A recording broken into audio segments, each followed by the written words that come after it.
It is 7:03 p.m. on October 3rd, 2023. We'll call to order this regular meeting of the Reading Board of Education. All members of the board are present in person except for Stuart Selna, who is joining us remotely tonight. The first item of business on the agenda is the approval of minutes from September 5th, 2023 regular meeting. Are there any questions or comments on those minutes? The only correction I would have is that reference was made to me indicating that Vicki Cram had retired. She announced her retirement. She had not retired. Subject to that revision, is there a motion to adopt those minutes as revised? Laura, second. John Shanahan. All in favor, starting with Sherrod. Yes. All in favor?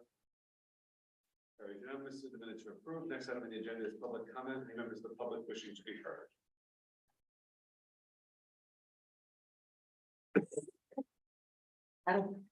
Here. Anyway. Okay. This is my first Connecticut board meeting. Meredith Dutra. I'm a parent of a kindergartner, What street you on? 62 Pickett's Ridge Road. I have a career in education, 16 years, but in New York. So like I said, Connecticut is new to me. I had originally planned to talk today about my concerns with the new ELA curriculum. However, I had reached out to the ELA K2 specialist in the school today, Ms. D'Angelo, who was exceptional in explaining to me about the state reg and the waiver and all of the procedures. My ask and my question is for public comment, is there plans to give more information to the parents about this new curriculum? I think that'd be very helpful. My 10 minutes on the phone with her was very enlightening. And to know what the long-term plan is now with the switch from the science of reading, from balanced literacy, and doing away with Haggerty's and foundations as a complement.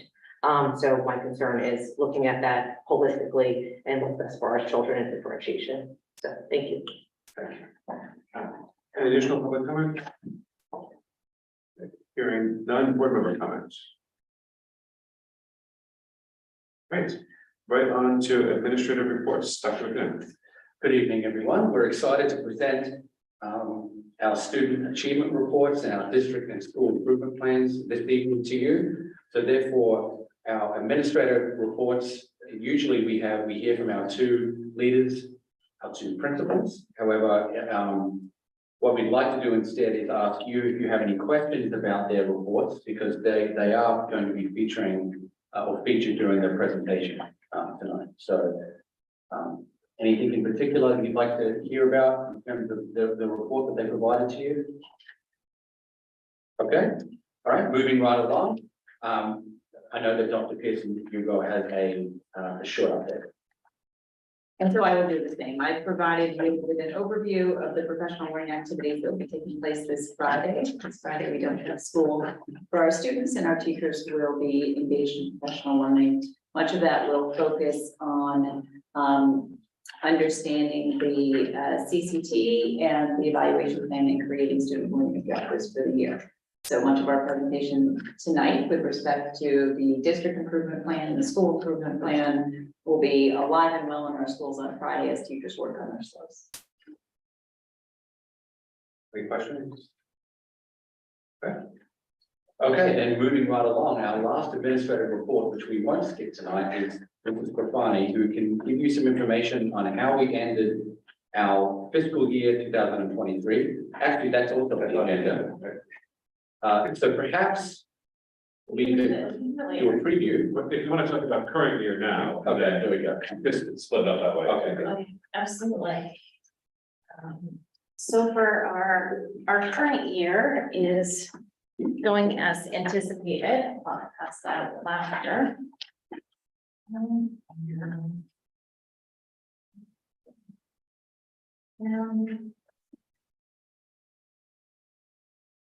One of the things that we talked about was combining the healthcare employee benefits account report in a slightly different format. And so that is what I'm passing out to you right now. So the budget object summary for this year would not be very helpful at this time, because not all of the salaries for all of our bargaining groups are encumbered. And so I did not provide that to you, I just provided you with the budget other summary from last year. However, I do think that the healthcare report will be helpful for this year, and so. This does not include the transfer of funds from last year, as that has not hit the bank account yet. And so what you see here is we just go through this really quickly. Up at the very top is the budgeted amount for this year for healthcare. So that's 270, 271. So that's 270, 271. And then you'll notice that there's, underneath there's an August contribution. So that's the amount that's been taken out of those lines currently for this year and added. And so that's the remaining budgeted amount, that's the balance. Then taking a look down through, you can see what the June bank balance was. And then you can also see our claims for July and August and our administrator fees. Checks that were written, and there's a little note down at the very bottom to tell you what that check was for. And then you'll also see our any additions for contributions that were added to that account. So if you have a chance to take a look at this new format for a moment and ask any questions, and then if you have any thoughts about what you'd like to see on here differently. So August contribution reflects basically paying for what's shown in July and August in those columns. In those columns, And that's funding it on a ongoing basis. on an ongoing So, basis. so next month, would we expect to see September contribution 267 or something there, or will we see an aggregate, a rolling contribution? You'll see a rolling contribution depending on what the claims would be. So we just add a row that says September and we just keep And we're just gonna keep on pushing everything else down. pushing everything else down. We don't have to do it that way. I suppose we can have it go across, but it seemed like it would make sense to have it go down. And then that'll show us at what That'll point show it. we sort of cross that budget line or not. Exactly. Yep, Although I guess eventually, because now we're getting into a point where teachers are back on payroll and there's deductions hitting, yes, that those rows for claims will not equal the contribution because the contribution will be offset by income. correct.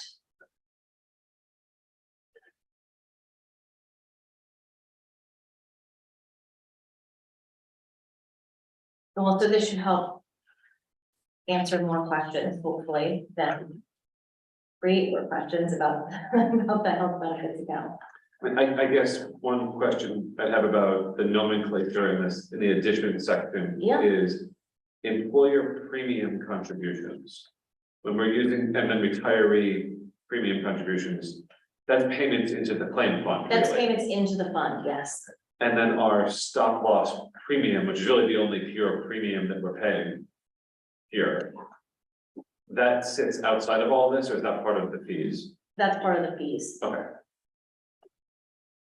It might make more sense to call these sort of employee, retiree, employer claim fund contributions or something like that. Okay. Because I think one of the issues folks have in understanding what's going on with the whole program Yeah, is folks' personal understanding of what a premium is versus what okay.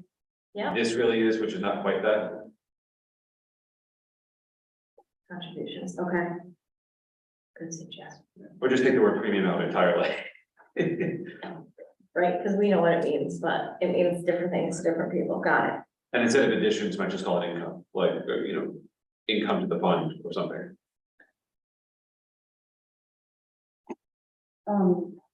The current year-to-date average claims, should that be half? 223 maybe? Yeah, that's more of a step. I'm glad I'm sitting here. Yeah. Clearly not. And then should we, will we see employee premium or employee contributions coming in September?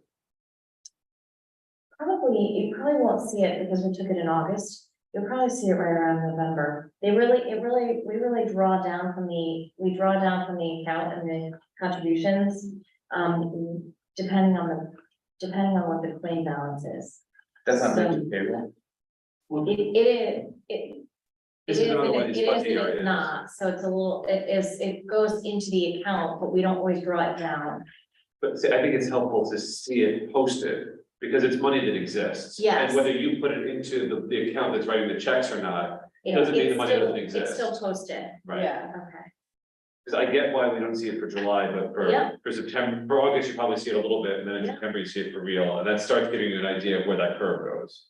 yeah, Because you don't want to be in a situation where you've drawn your 270 to 0, and it's March, you say, oh, well, now I'm just gonna tap the employee contribution that been sitting here the whole time. Right. Yeah, we'll make those updates. Because then the bottom, the month-end bank balance is the number we've been sort of used to seeing as the fund balance, Yes. which has always been sort of a fiction because of the way that it's just a cash flow balance. Do you like that language, or do you want it to say something else? I think it's fine to say that it's the bank balance. I'm not sure that I would highlight it in yellow because I think it makes it more important than it is. Because really the bank balance is what you put in there to make sure you have enough money. Yeah. It has nothing to do with anything else. And so if you go and deposit $800,000 tomorrow, you're gonna have a $1.3 million bank balance, but that Yeah, doesn't really it mean doesn't really mean anything. anything.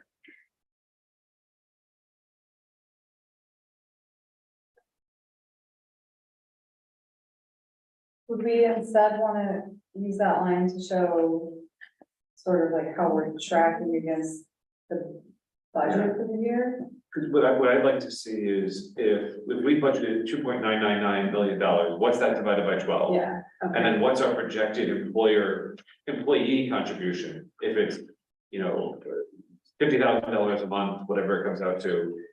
Project that divided by 12, and then that number in yellow will be we're ahead or we're behind, we're ahead or we're Okay. behind, and you can track, The 250 one, right, give or take. 249, and 945. then, yeah, so the over under for each of these, and then total. It's kind of like a red light, yellow light, green light thing from our perspective. Yeah. When do you hit the panic button? And as long as we're in the green, everyone's relaxed, and then when you get to February, March, you start getting a little bit skittish. A little bit more, okay. Right now, we're in fine shape. Because it's only the beginning of October. And we don't have any preliminary insight into September yet, because it's third of the Correct, we generally get it tomorrow. tomorrow. Great. That is, Good time. yeah, it's good, it's generally good timing for the Reading Board of Ed meeting, yep. Okay, thank you for your feedback on that. This is helpful, and it's good to keep moving it in a way that's helping people understand.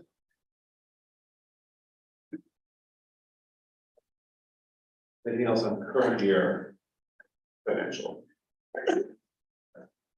We'll have a better picture in about a week and a half.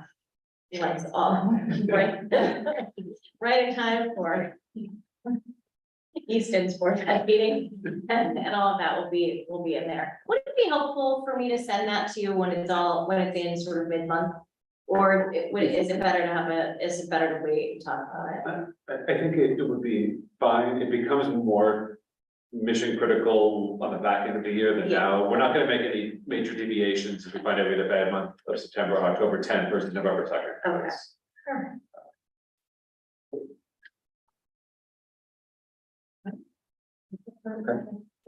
I thought we were gonna start all you done. Okay. All right. That moves us right on to board committee reports. Any board committee reports? Laura, Mike, do you want to say anything about the facilities committee this morning? I'd like to let Mike speak. Please. Tell us about the meeting we had this morning. It was nice to be in the buildings. I can tell you for sure that what an amazing difference on the kindergarten wing and up on the second grade level. Wow. Just like a whole different school in those two areas. So nice. If you hadn't seen it before, you wouldn't believe it. It looks like what you'd expect it to look like. Yeah. You know what I mean? But wow, what a transformation. Want to add anything, Mike? Sure, so it was nice to get it back together with the committee and, see all the work we did over the summer. It's really great, and, we didn't take any action in the meeting, we didn't have a quorum, but we did have a, comprehensive kind of conversation relating to, some of the, future vision of, the superintendent to, kind of continue that work that we started this summer and kind of transform our learning spaces into, you know, areas that, better reflect, our current teaching strategies and, you know, education today. So I think it was a helpful meeting, and it was really nice to see, all the hard work that everyone did this summer. Okay. And in keeping with the town's long-range financial planning and capital planning trajectory, the committee's planning to try to get together again before our November regular meeting so that we can have a proposed revised capital plan to bring forward to approve here and then submit to the town to put into their work. I would just add, the benefit of the audience and Meredith, I think you mentioned you have a kindergarten student? I do. So, what Mr. Hoffman and Mr. D'Agostino really talked about was that we really upgraded the kindergarten wing between last year and this year, over this summer. And the previous kindergarten area, only half the classrooms had doors. And it was really from a model of maybe 30, 40 years ago, maybe 50 years ago, where it was an open concept. And that didn't suit every classroom because not every classroom had walls in between their classrooms either. So we significantly improved the main hallway leading down the wing. We upgraded student lockers and storage for teachers, which really cleaned up the space. We took the storage rooms that were in between each kindergarten classroom, we turned them into small group instruction rooms. And now that the classrooms have contiguous walls in between each classroom and classroom doors, I think we've upgraded security as well, which is also really important. And then upstairs in first and second grade, we removed these cubicle areas, which were used as a combination of student lockers, storage, and a place where students can get some small group instruction. We moved those cubicles and we brought up into nice student lockers with doors.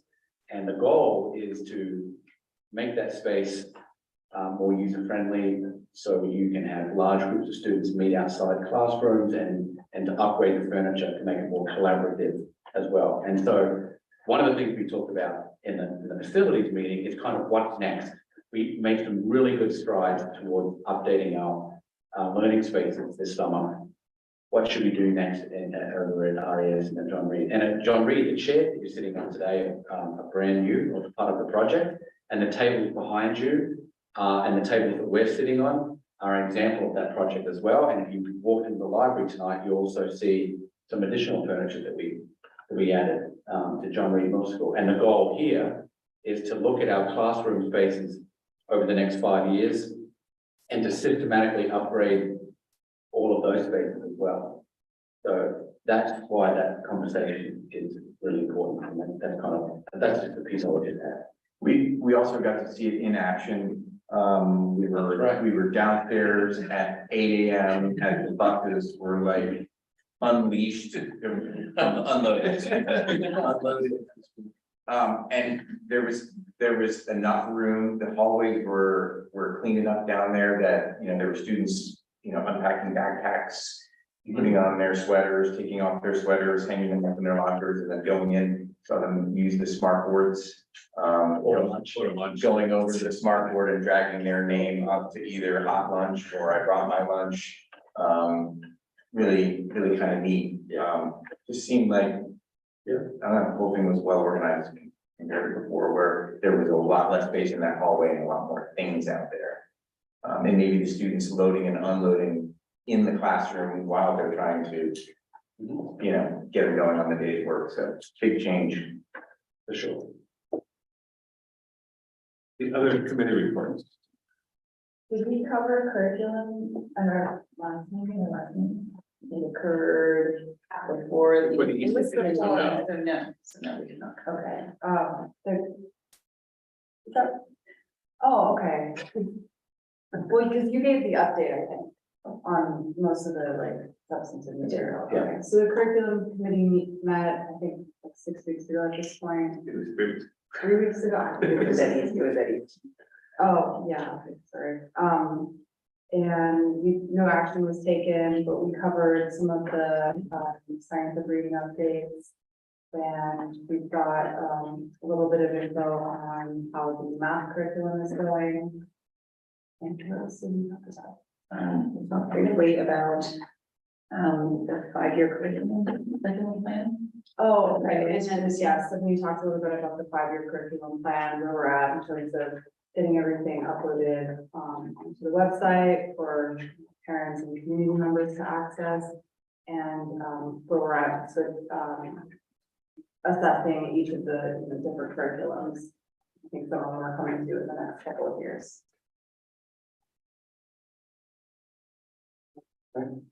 Laura, there are no further committee reports. On to item 7A of discussion and possible action, fiscal year 2023 close. I do have a slide, I have some slides, I don't know if you would like to pull them up or not. You can share them with me tonight. I shared them with you.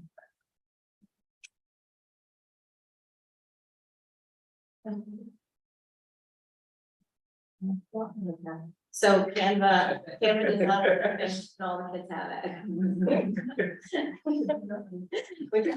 it. So just to refresh where we are, if with last year, you go to the next slide. This was our budget for last year. And thinking about how that breaks down at the end, go to the next slide.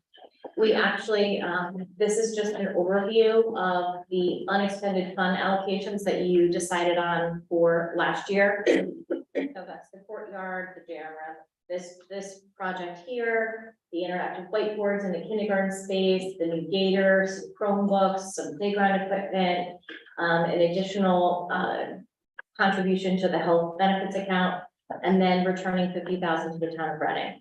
So those are just a recap of where we kind of ended. And it's all been closed out at this point. Yes, it's all been closed out at this point. So if you go to the next slide. There are 7 basic categories in our budget. And so when you refer back to your budget object summary, there's little numbers next to all of them. And so they fall into basically these 7 categories of codes 1 and 2, which are salaries and benefits. 3, which is purchase professional technical services. 4, property services. Other purchase services are 500, 600 are supplies, 700 is property, and 800 is other goods and services. So what you'll see here is the budget in each one of those 7 categories and the expenditures and the remaining dollar amount under or over in each of those 7 categories. So if you go to the next slide, I feel like it doesn't really give you a great sense for exactly what's in those lines and what those expenditures were. So this breaks it out a little bit more. So when and it also ties back to our discussion about, did you want to see things with an overage in the budget, or did you want me to transfer funds along the way? And so you said that your preference was for me to leave those so that you could see exactly where we were. And so that's what you're seeing up here right now. Great. So when we take a look at our salaries and benefits, we put 320,000 approximately into the HSA from end of year funds. So I took that in the past, that might have been taken just out of like, I took it out of the health benefits account 270 and 271 so that you could see, you could actually see exactly that expenditure coming out of those lines. And Just to be clear, health safety account contribution? 270 and 271, You mean health I'm in the claims health account, claims not account. HSA. for I employees. the insurance fund. the insurance fund, I'm sorry, the health benefits account, it's the HBA, I apologize. Yeah. The HBA, But just to be clear, when you said we deposited $320,066 into that. into that account, That created the negative 239. that created that So negative. we were 140 to the positive before we Correct. did that. So I wanted to make sure that everybody was clear about that, because I didn't want you to think that we overextended the line, we did not, but we did draw that down. Now, remember that report I just gave you on the big piece of paper does not have that reflected yet, because we just closed it out, and so that amount has not hit the bank account yet. And so as soon as that hits the account, then you'll see it on next month's report. I'm gonna ask another moving pieces question. Yep, we see $4.036 million there for budget. That's including income into the program. That's everything. So when we look at the benefits account report, that top line 299 is a part of, but not all of the number there. It's not like we took $1 million out of the budget year over year. No, not at all. So this is really, it's a roll up of all these things. So if you go back to, so everything that's included in here in your budget object summary is rolled up into these accounts. But when I see 270, 271 during the budget making process. Yes. I see the 299 number, not the 40 number. Correct. But when we're looking at it here as all within there, we're over the course of the year, we're making deposits into the employee benefits account. It's Yes. gotta go somewhere. Yes. And it creates an offset. Creates the offset, and that's what you're looking at. But they sit as different lines They do. within the 200, they're just Yes, being rolled here. they're just combined in here, only mostly because the, you have the 7 categories that for the year end is the primary focus, It's all the 200s that are rolled It is. into one, all of it. life insurance. Everything else is gonna de minimis compared to. Everything else, yeah. And all the salaries as well. So what I highlighted and what I tried to do here was to show that while we did overextend some lines, when we expended them, there's an offset. So you can see that when we thought about how much money you wanted to put into your health benefits account, which did not mean HSA, we'll change that, I'm so sorry. There's obviously a positive amount of income sitting in our salary account. And so that offsets what the board decided to put into the contribution at the end of the year. So this is like a very large, big picture of where did those unexpended funds come from? And so the 100 and 200 is one Is bucket one bucket from that broader from the transfer broader question. transfer question. Yeah, the last slide. Last slide, all that is Together. covered, and we're 40,000. 18 and change, yeah. Yes. So now if we go to the next line, so in our purchase professional and technical services. So this includes things like OT services, BT services, so some things for special ed. It also includes our auditing services, and it includes some legal fees. So it's a bit of everything that you see in the 300 line is included in that bucket right there. This So- is third-party BTs. Third-party BTs are in BTs, salary. Correct. So this is everything, if you flip to that page, just so that we can kind of hit the high notes, I suppose.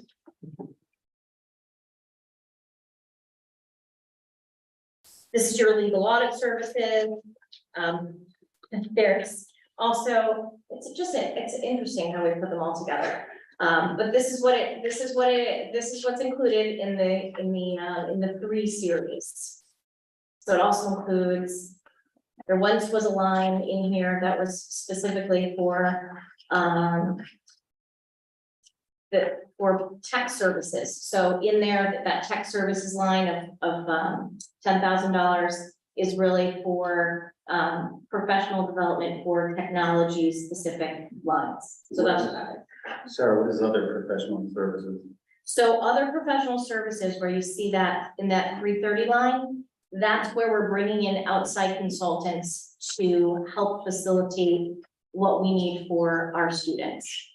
And so underneath that, I intentionally put our 500 series, because in that 500 series is our tradition that we would pay for outplay services and excess costs and transportation, including special ed. So when we think about tuition and we think about transportation to outside places, this tells the story of the fact that we were able to keep our students and provide with the services that they needed within the ready. I split up in sort of. Yep, exactly. And so you can see the offset there. So in other purchase, in the 500 series, you can see that there's still, $500,000. And that's offset by the fact that you had more costs for students that were in the building at that time. that make sense? It's part of our continuing conversation about meeting needs here as opposed to outplacing and the Exactly. costs associated with that. Well, and sometimes that's the story is that works, that it really is what's best for kids, and that's what the story shows. How do these numbers for 300 series compare to current year budget? And do we expect a similar overage this year? So we have a new special ed director, and I'm working very closely with her to monitor what those lines look like and compare, and we also have the new bookkeeper position to help manage that and really monitor what that looks like. So we're watching that very closely. Right now, it's really within the budget range, but we are watching that to keep an eye on exactly where we are. And One we of should be the, surprised about sort of a material change in philosophy for next budget cycle. but right now, there really is there's not really a big story to tell, except that excess cost is really based on how much money is spent per student. And oftentimes an outplacement will be a cost heavy placement, and so then we'll receive excess cost funds. What you'll see in the budget is if we don't hit those thresholds, then we won't get the excess cost because we will not have expended the funds. Does that make sense? And a student who costs $85,000 gets us $0 back in excess cost. Right. Because But- What's the number now, 95,000? Higher? I think it's over 6 Yeah, figures. it's over 60. Yeah. It used to be 95,000. So, yeah, so when you hit the threshold, then you get a share. You get or- 80 points back in It's the a dollar, shared, more or it's less. a shared formula, and that shared formula is just is a smaller. And it's only on the overage. And it's only on the overage, correct. If you look at 563, the two lines that make up 563.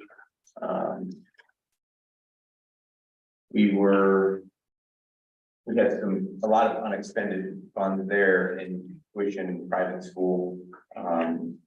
I kind of look at that as a 4 or 5 year. It took years to make something like that happen, plus the roll of the dice that goes in our favor, I think. It's been a story that's been told in a couple of budget cycles now about how that number has plateaued and then gone down, the outplaced tuition cost. As we built the bridges, Internal junior bridges, capacity, internal capacity, which like you said, is a gamble because there's costs associated with headcount. But Yeah. Well, and it's, obviously working with the special ed to determine what is Right. best for them. So in some instances, you can draw conclusions from the data in terms of budgeting for next year. We slightly over budgeted here, we slightly under budgeted in this area. And so that's why I think it's very useful to see how we ended the year. However, we do still have a different set of students next year with a different set of needs, and we still budget for the students that we think the students that they're gonna need. But But it's still helpful year over year to know where you hit and where you missed. And if you can say for 3 straight years, I've under budgeted substitutes, you That's say, right. let's add $50,000. that's right, that's right. But you might not learn much from 563. But other than, hey, let's build the capacity to keep our students here in Reading and serve them right here in our schools as best we can, so we don't, have to pay outside. Because you're winning twice by keeping your kids here and keeping costs down. Right, win for the student, win for the district. We spend money to make that happen, but It's an investment that's worth it. yeah, Are those two sort of? Is there always gonna be like an offset type of scenario with that, with the tuition, With with those that, two lines? Because- not always, but I think that there definitely is a relationship, so. Cause I think it's great that there's an offset, but at the same time, the budgeting was off by X. Which is considerable. I would suggest that in the lines of special education, it really depends on what is going to fit the best, what is going to be the best fit for the student at that time. No, I get And that. so there can be an offset when you can provide services internally. But if that's not the best for the student, then we would see, it could be different. So right now, this is the story, but it might not be the story, depending on the kids that are in front of us at that time. The 500 line is subject to a lot of variance in a small district Yeah. because there's a 551 could be 3 kids. And if one of those kids moved in July, it's, $250,000 back theoretically to that line, just like this summer. You have 2 more kids move in who need those services, you're gonna run the line the other way, and we don't have the benefit of 20,000 students, we have 800 students, and so that's. And special ed budget put together in December for the group of students we're gonna be teaching the following September. We know who's here in December, who will probably still be here in September. We don't know who's come up, at the bottom, pre-K or K or moved into the district from outside. Because we also have That's a little bit a nice aspect. we have impressive number of grades, so it's not as if we have 13 years worth of entries and exits either. Yeah. So next on the list is object code 400, and so in here is maintenance, cleaning and repairs and capital improvements. So this is where the courtyard project expenditures are currently living. And then supplies is in the 600 series.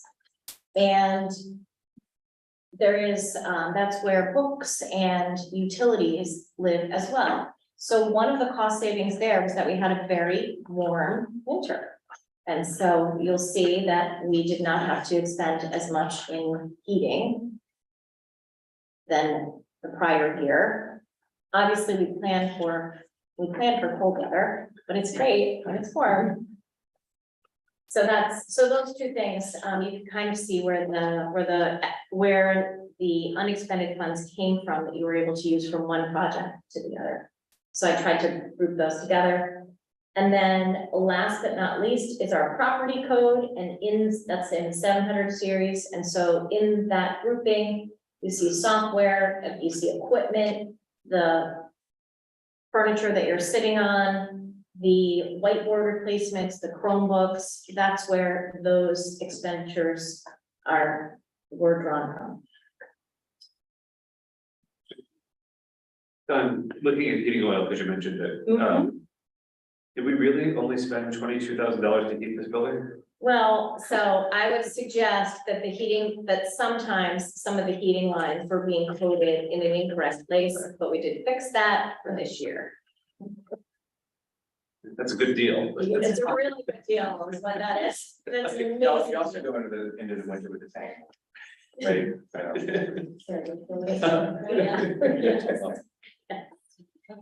No, well, no, not, we switched some lines for the future. There were 2 heating oil lines, one of them said do not use, and the other one said heating oil, it was a little, No, I'm not. little confusion about that, yes. Yes, we are, and then already. Yep. Yep. Something like that.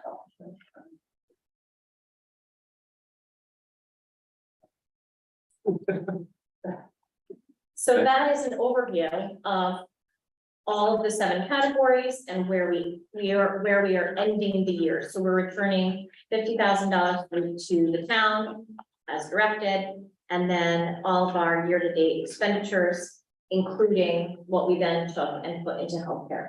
So my question for the board, if you go to the next slide, would be, would you like me to shore up and transfer the unexpended funds from the different budget line items so that we zero out the operating budget and then put 50,000, give 50,000 to the town? Can we go back to the slide that has the 7 buckets? Yeah. Which is the buckets within our transfer policy? Yeah, Yeah. This this one's perfect, I Because think. this is the one that shows us, if you were to Exactly, make inter-category transfers, you would make transfers between these categories. exactly. So I would, for example, take line items in the 500 and use those funds to zero out 400, 300, 100. What would be the purpose of that? What? Of making those transfers, Well, zero out? previously was required by our auditor. Previously, it was required. However, However, we have a different opinion from a different auditor. And so it really depends on how the board would like to see it. Actually, I like this if you, yeah, if you read it this way, you can get a history over time, right? Yeah. You zero out. That's why I asked that question. I think this is enormously valuable as a planning and review tool for years to come to be this like this. Yeah. The questions that I would have from a governance perspective relate to the existence basically of an overdraft against our policies with respect to transferring between categories. And if we're required to approve intercategory transfers, then there has to be a transfer in order for a line to go 161,000 to the red. Or the transfer policy has no purpose, really. And so I think there's a broader question, because I think this philosophy makes a ton of sense. So there's a broader question for the board going forward about whether it should be refining the way that it thinks about the transfer policy and the way it thinks about how it gives direction to the administration to use money and when it needs to come to ask for help and things like that. Or was Because I think that what's valuable about this and what's valuable about this is that every month we have a really good idea of what's in the red and what's in the black and where we're going. And there's very few surprises as a result of that. I think the transfer policy largely exists as a check on the administration so that it doesn't go and take, the 400 line down to negative $500,000 because it wanted to hire a bunch of people out of 100 and 200. I don't have that concern with this administration, but I understand why that policy exists and what the purpose of that transfer requirement is. And so I think it's the mix of those things that makes this a little bit weird. And so we have to find a way to correct that or provide guardrails respectively. Whether that's around notice or approval before an account is allowed to go in the red a certain amount, then there's clear governance action that says, we approve the fact that 400 is now under by 50,000. We approve it to go under by up to 150,000, up to 200,000, something like that. It's sort of an inverse of a transfer. But Chris, is there an actual policy or was it more of a preference? Well, there's a formal board policy that says that if you're going to transfer more than $20,000 between categories, the director of finance needs our formal approval to do that. And so if we've got accounts running the red, and that's the direction we gave her, we said, please let them run in the red and we'll figure it all out again by making those formal transfers. There's ultimately, if the auditor says we never need to do the transfer, then we don't need to do the transfer, but then the whole purpose of the transfer, which is a check on the administration for spending money, no longer exists. I didn't know if it was an actual policy. Oh, yeah. It was more of a preference. Oh, it's 100% a policy around transfers. So there is a transfer of funds policy. And I can email that to everyone if they would like a copy of it. But I do think that this is a different philosophy. And so I'm at a place where I need you to help guide me with what you would like to see. And then I can take the necessary steps to do that. But I want to make sure that everyone's feeling comfortable with this and that we do have that I do have clear directive from the board with what you would like me I to mean, do. I think if the auditor is okay that this is how the books close, then what might be good from a governance perspective is for the board to take action tonight to approve this fiscal year end close report and close the books on this number. And that way, if an auditor comes back and says, how did you have authority to go negative 166 on this? It's, I presented this to the board, they passed this motion on October 2nd or whatever it is, and everything is buttoned up. And then that leaves open the question really for the next board to say, how do you want to do this going forward? Do you want to change your policy? Do you want to keep this transfer thing? in previous districts, I brought up this idea about how do you want to do transfers? Do you want to see this run total throughout the year, right? This was like maybe 4 or 5 months ago. There's another option that you could do is the director of finance can present to you a finance report each month. And in that finance report, it can show the run rate. You know, how things are going by major category, the category, budget, public summary, and so on. And then the board actually approves. Right now, you get a budget of its summary and we have a discussion. What we could do is present a report to you, and then you approve the report. So you're basically approving things along the way. You're retroactively approving expenditures, Right. basically. I guess what happened, But the action doesn't really take place until the end of the year. well, so the hypothetical question then is, let's say we get one of these reports next month and it says, out of line 733, I bought a Ferrari. And we say, we reject that expenditure report. What does that mean? Like the deed's been done. Like, a choice, sorry. Us updating the policy, to say like, if, you know, if one object code is gonna go negative, I don't know, 10% or more, then you bring it to us for approval. Right, but you're not allowed to dip below a certain amount without advance approval, and then the board can set certain guardrails around that in incremental steps. Like, for example, in the future, if this were to happen and we were to say, okay, we're closing up the year, the impact of, we're gonna encumber $150,000 for the garden is to say, okay, and we're approving spending the 400 to negative 160 to get there. And that provides all kinds of paper trail as to how we're getting there. It's quite clear where we're getting the money. Does that make some sense? It does. I think there's an art to finding what the level is, so that there aren't too many motions and, but I think that this report with the narrative on the ones that are overspending, about why they're overspending on an ongoing basis versus just a verbal, or maybe not even a verbal. Sometimes we take a look at it and, you know, we're looking at the bottom line and, right, and we're missing some lines that are pretty interesting. If this had a narrative attached to, and you're saying that we could accept each one at each meeting? Except the finance director's report is presented, basically. Yeah. Yeah, but I think the narrative would help with For that. the monthly spending summary or whatever it is, yeah. Yeah, right, and it's not just the report, it's the discussion around the report and the narrative, as you said. And we're a little bit different because we have the three boards and we're constantly in board meetings, but when you have one board of education, you have a lot of subcommittee meetings. And in the subcommittee meetings, you go into a lot of detail about, you know, a particular report, and the report is presented, and then the report gets approved at a board meeting. Right, because the finance subcommittee knows the narrative.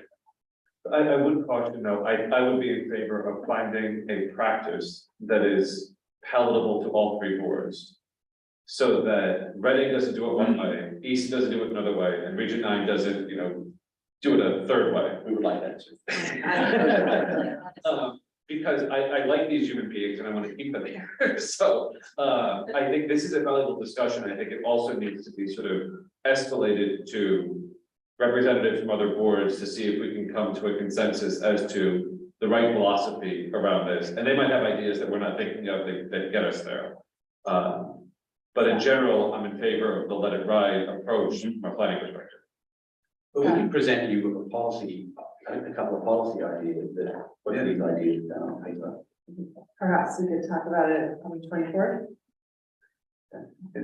I view the policy. Sorry. I view the policy overages that be different than zeroing out at the end of the year though. So You see what? the policy of approving each month or putting a percentage on whatever categories. So as not to go over or Yeah. something taken into effect differently than zeroing out for the entire year at the end of the year. Yeah, and I think that's why we're trying to find a guardrail that allows us to not feel like we have to zero things out to meet a transfer obligation. Because in its Well, also- extreme, what we don't want to happen is the budget, we do all this work to pass the budget and all these different line items, and it's 23,811,000, and we hand it over to the administration and say, manage to the number, manage to the total number, not to the line items. We still want to manage to the line items. And if we did talk about the ones that were 10%, might be a good number, ones that were showing themselves to be 10% beyond, and there was a little bit of the narrative, like a sentence or two about each line that's going over. Boy, that would really inform the budget exercise, when you have 12 months of that, you really understand where you want to go for next We're year. running over on professional services because we have to hire another full-time OT and we got him from a service at $70,000. Okay, great. Yeah, Now we understand. And there, it might be the same every month for the entire year, and it's right there on record, here's why it is the way it is. And when you go to do your budgeting in December, you know, you've got kind of an audit trail, here's where we ended up, so we need to account for that in next year's budget. Can we cover that motion, Sarah? What is it? Do you need that from us? I don't know, well, Right, that's, Well, I think we. I think we need, I think what Chris said makes sense, except this. but well, really, it's to accept the fiscal year close as presented and. Oh, okay, it's less about. so less about moving. Yeah, okay. Because So- the 50,000 is sort of already. It's already tightly in there. here. Right. Yeah. Yeah. But if you. So you're really Yeah, can we improving just this. motion to accept the budget as presented? So it really would be the 7 categories that are there and budget object summary is exactly, it's Just exactly the same. The final budget The final- object the final summary budget from the object fiscal year 22-23 and the transfer to the town, Budget as presented. or two. It's accept the fiscal year end closing report as accepted, I think, as presented. Second. I think we can call this the fiscal year end closing report. Yeah. So I think Mike just made that motion, which was to accept the finance director's fiscal year end 2023 closing report. Make that motion. Laura seconded it. All right, is there any discussion? Let's see if I- Gerard, are you with us? I am. Did you follow that? I mostly, it's hard to follow without seeing it, but yeah, you guys did a good job narrating. Did you have any questions or comments? Nope. So if there's no further comments in the room, we'll call the question, starting with Gerard. Yes. In the room, all in favor? The motion is adopted unanimously, 7-0. Anything else on fiscal year close? Sarah, this is really helpful, thank you. Yeah, this is, I like it a lot. Mhm. Yeah, good recap. Thank you. At 7:56, I'm gonna have. Okay, great. Student achievement report, Dr. McKinnon. Okay.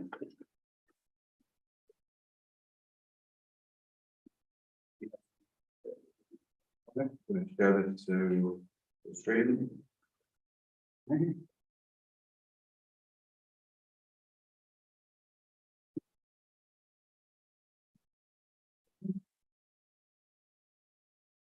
Here.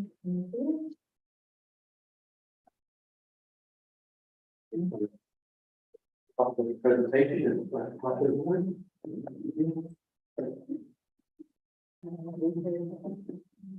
Okay.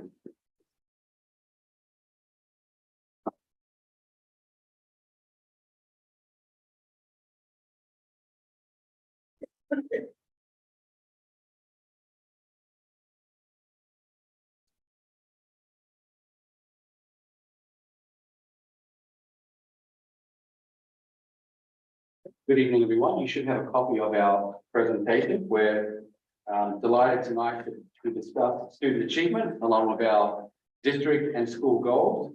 We typically discuss student achievement in October and our strategic priorities as a precursor to our budget deliberations in November. And if you go to the next slide, you'll see that we have developed a strategic plan, which predominantly drove our discussions and plans last year. That strategic plan can be viewed at www.pr9strategicplan.org.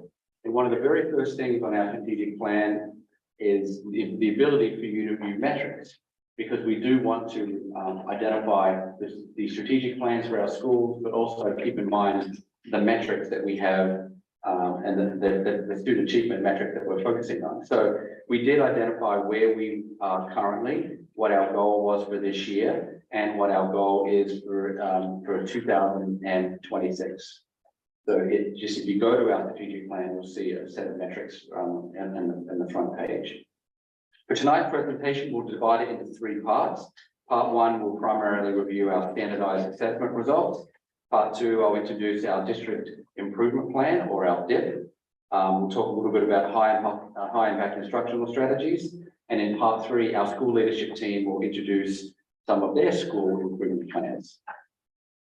Just to remind everyone, we talked about this last year, student assessment can be sorted into two main categories: formative assessment and summative assessment. Formative assessment occurs during student learning and can be used by the teacher to improve learning while it is taking place. And summative assessment occurs after an episode of learning and is intended to summarize student achievement at a particular time. And according to research, formative assessment drives student achievement much more effectively than summative assessment. But summative assessment is kind of what we're talking about tonight in terms of some of our standardized assessments. If you wanted to consider this in terms of scale of importance, you can see the classroom formative assessment has a much greater impact on student learning. You can see that over on the left-hand side. And the type of accountability assessment, which is the assessment we'll talk a little bit about tonight, really should be considered less important than formative assessment, because it occurs as a summative or after an episode of learning. So we'll talk a little bit about our Smarter Balance assessments tonight. And our Smarter Balance assessments are organized into a couple of components. First, one component is that we measure students' reading, writing in one category called ELA. And then we also analyze their ability in mathematics. And these assessments take place in grades 3 to 8.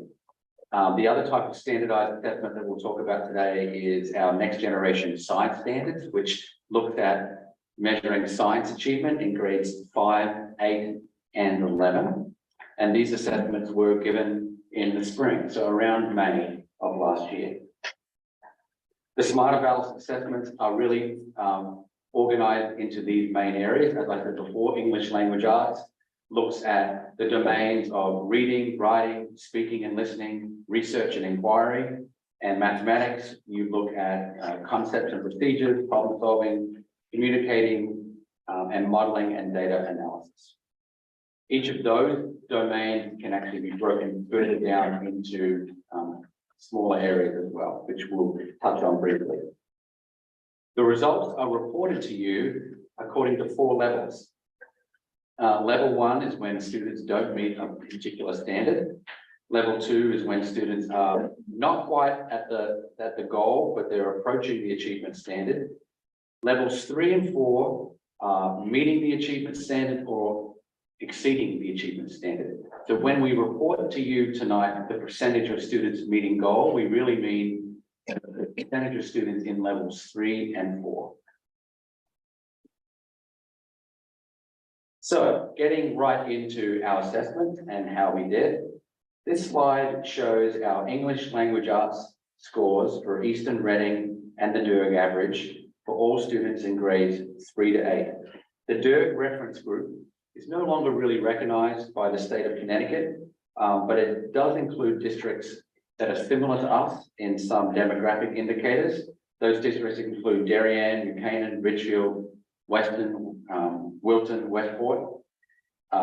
Just note for the purposes of this slide that Eastern scores are in the red, maroon color, Reading is in gray, and the DERG average is reflected in blue. First, you'll notice a decline in test scores during the 2020-2021 school year, which is following the COVID pandemic. And then from 2022 to 2023, Eastern increased their ELA score from 77.2% to approximately 80.7%. Reading is generally flat during that same period from 73.9 to 72.3. The DERG average from 2022 to 2023 was also flat and was hovering around 79%. And so you could see a trend line there, different trend lines, depending on whether it's Eastern, Reading, or the DERG average from 2022 to 2023. It's usually at this time when you first start to see the test scores that I offer a caution that it's not always useful to compare districts with one another because there are different variables. there's different numbers of students, there's different supports of teachers that are involved, different student staff ratios and so on. So it is a useful comparison for planning purposes, but I do want to offer that caution. Generally, for our English language arts scores, we're not completely satisfied with the Reading progress that we've made in grades 3 to 8 as a whole. And this year and for the past 3 years, we're generally remaining pretty flat. So that's why it's important to have a 2026 target in mind, because we are still aiming for where we want to be in 3 years. And it's important to put actions and priorities into place to meet that target in 2026. Having said that, we do have some grade level accomplishments that we're proud of, and we'll talk, the schools will talk a little bit about how specific grade levels did. Remember, I'm just talking about how grades 3 to 8 did as a whole. This slide shows math scores for Eastern, Reading and the Derg average for all students in grades 3 to 8. Please note again that Eastern scores are in red, Reading is in grey, and the Derg average is in blue. Eastern scored 69.9% in 2022 and increased to 75% in 2023. Reading increased from 69% in 2021 to 71.5% in 2022. However, math achievement stayed flat from 2022 to 2023 at 71.3%. Currently, Reading is approximately 5% below the Derg average and 4% below Eastern. And our 2026 target in our strategic priorities is set at 80%. If you recall, math was a major focus in our strategic plan last year, and the board supported a new math curriculum and new math textbook curriculum budget. And we also hired a K through 8 math coordinator this summer. That type of investment in that type of coordinator is important, because I do believe that our Derg A schools that I referenced earlier have had these types of supports for some time. But we're pleased that Karen Wilson has already started to work with our school-based teams on formative assessment, which I mentioned earlier is the most important way to improve student growth, and assessing math instruction in our classroom. The school principals will also highlight additional changes that they're making when they address their school improvement plans. Again, we're not overly satisfied with our math achievement scores as well for this particular year, and therefore it will be a continual focus for us this year and into the next 3 years until we meet our 2026 target. Jason, when it comes to math, Eastern and Reading, we're running the same curriculum for the past couple of years. Yes. And have been for a while. But this tells a sort of awkward story between the two districts that I don't think the ELA interested. I think you're right. I don't think we are, again, we're not satisfied with these scores, and that's why I think we need to have our K to 8 math coordinator delve into the data. I'll talk a little bit more about some of the techniques we can use to drill deeper and to work out why are we not performing as high as our schools in Eastern. But this next slide may shine a little light on kind of the differences between Eastern and Reading at the moment. So when considering student achievement, the state has identified approximately 8 special subgroups. And these subgroups include special education students, English language learners, students on free and reduced lunch programs, race, ethnicity, grade level, and gender, and so on. You can sort the test results that I just showed you here, which is the percent of students at or exceeding goal, by high need students and non-high need students. And so this slide is important because it compares our high need students. Remember, the high need category is made up of English language learners, free and reduced lunch students, and special education students by subject for Eastern and Reading. So just to navigate you to this slide, if you're sitting far away from it.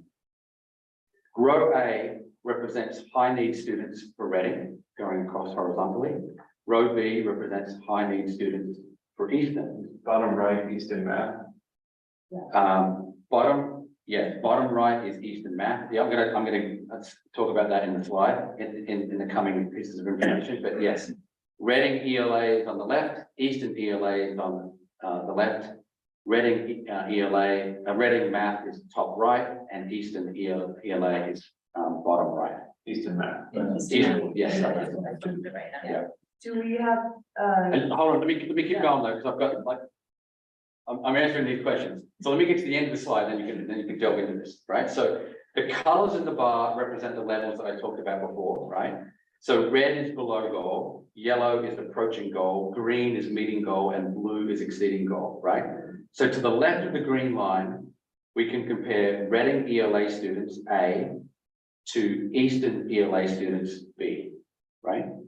Reading has approximately 12% more high need students in the below goal category than Eastern, 28% compared to 16%.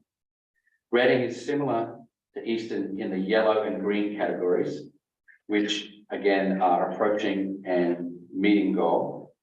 And Eastern has approximately 10% more high need students exceeding at the goal level, which is represented in blue. The differences aren't quite as clear when we consider math, which is to the right of the green line. Reading has approximately 5% more high need students below goal than Eastern, and approximately 5% more students in the approaching goal category. Reading has approximately 8% less students exceeding goal, which is in the blue category. So essentially what this means is Eastern and Reading have different numbers of high need students. And those high need students are achieving at different levels. And so Dr. Pearson-Newgo is going to delve deeper into what that means per grade level, and the principals will talk a little bit about that as well. Every time you have a student that's not meeting goal or exceeding goal, depending on the size of the cohort, it could mean approximately 1% student achievement over time, right? So the percentage of students below goal and approaching goal for these high needs categories does make a difference. So some of our internal, excuse me? What are the whole numbers we're talking about? Because I've seen 20% of what? Do we have? Because you could have 100 students here in Reading and 100 students here in Easton that was and like- still have those same percentages. So what's the population? Excellent questions. Let me keep going. Almost there. So I think that's now you're starting to delve into kind of the proportion, right? And so we have 126 special education students in Reading, and we have approximately 130 special education students in Eastern, right? So the numbers are close, but Eastern has almost 100 more students than Reading. So we have 16% of 16% of special education population in Reading. Eastern has 14%. In Reading, we have 504. In Reading, we have 87 students on 504 plans, which is about 10.5%. Eastern has approximately 65 students on 504 plans, which represents 7%. Reading has approximately 80 students on free and reduced lunch. Eastern has approximately 72 students on free and reduced lunch. I don't have a percentage of how that breaks out to the total, but considering that Eastern has Reading has less students, but we have more students in those categories, it means we have a greater percentage. And I assume that if a student has an IEP or a 504 and is on free reduced lunch, they only count once. That's actually a good question. I have to look at to see whether they disaggregate the data. Because I assume that there are kids who fit in both buckets, and we just want to make sure we're not. That we're not counting them, right? Possibly. So this slide essentially, I think you're asking good questions, and what this slide shows, right, is looking into the data, our high need students, we have a different proportion of high need students, and our high need students are achieving in those different levels slightly differently. Okay. So Jason, can you just define high need student again? for me? yes, so the state of Connecticut says, here are how all your students are doing. but you can also disaggregate the data, and they actually give you that data in subgroups. So they can say how that particular subgroup is doing against another subgroup. So the subgroups that the state recognizes are free and reduced lunch, special education, English language learners, gender, race, ethnicity. You see, Great. and grade level. So they're all different subgroups. So which of those make you high needs? So the category of high needs are English language learners, free and reduced lunch, and special education. And so that is how you calculate high needs. And their calculation of special ed is IEP plus 504? Yeah. That's right. So there's a couple of slides moving on, but it is important to recognize that, again, we're slightly different. When I said that it's not always apples to apples when you compare one DIRG to a different DIRG. It's not always apples to apples to compare one district to another district, right? So that is kind of a snapshot of our high needs population. And so it is important to look at our high needs population and to make sure that we have interventions in place, make sure that we have a robust SRBI system, to make sure that we have an adequate number of special education services, because when you look at data and look at student needs, it does make a difference. Okay. So what we're going to do now is talk a little bit about some of our high needs groups. We'll delve a little bit into Reading.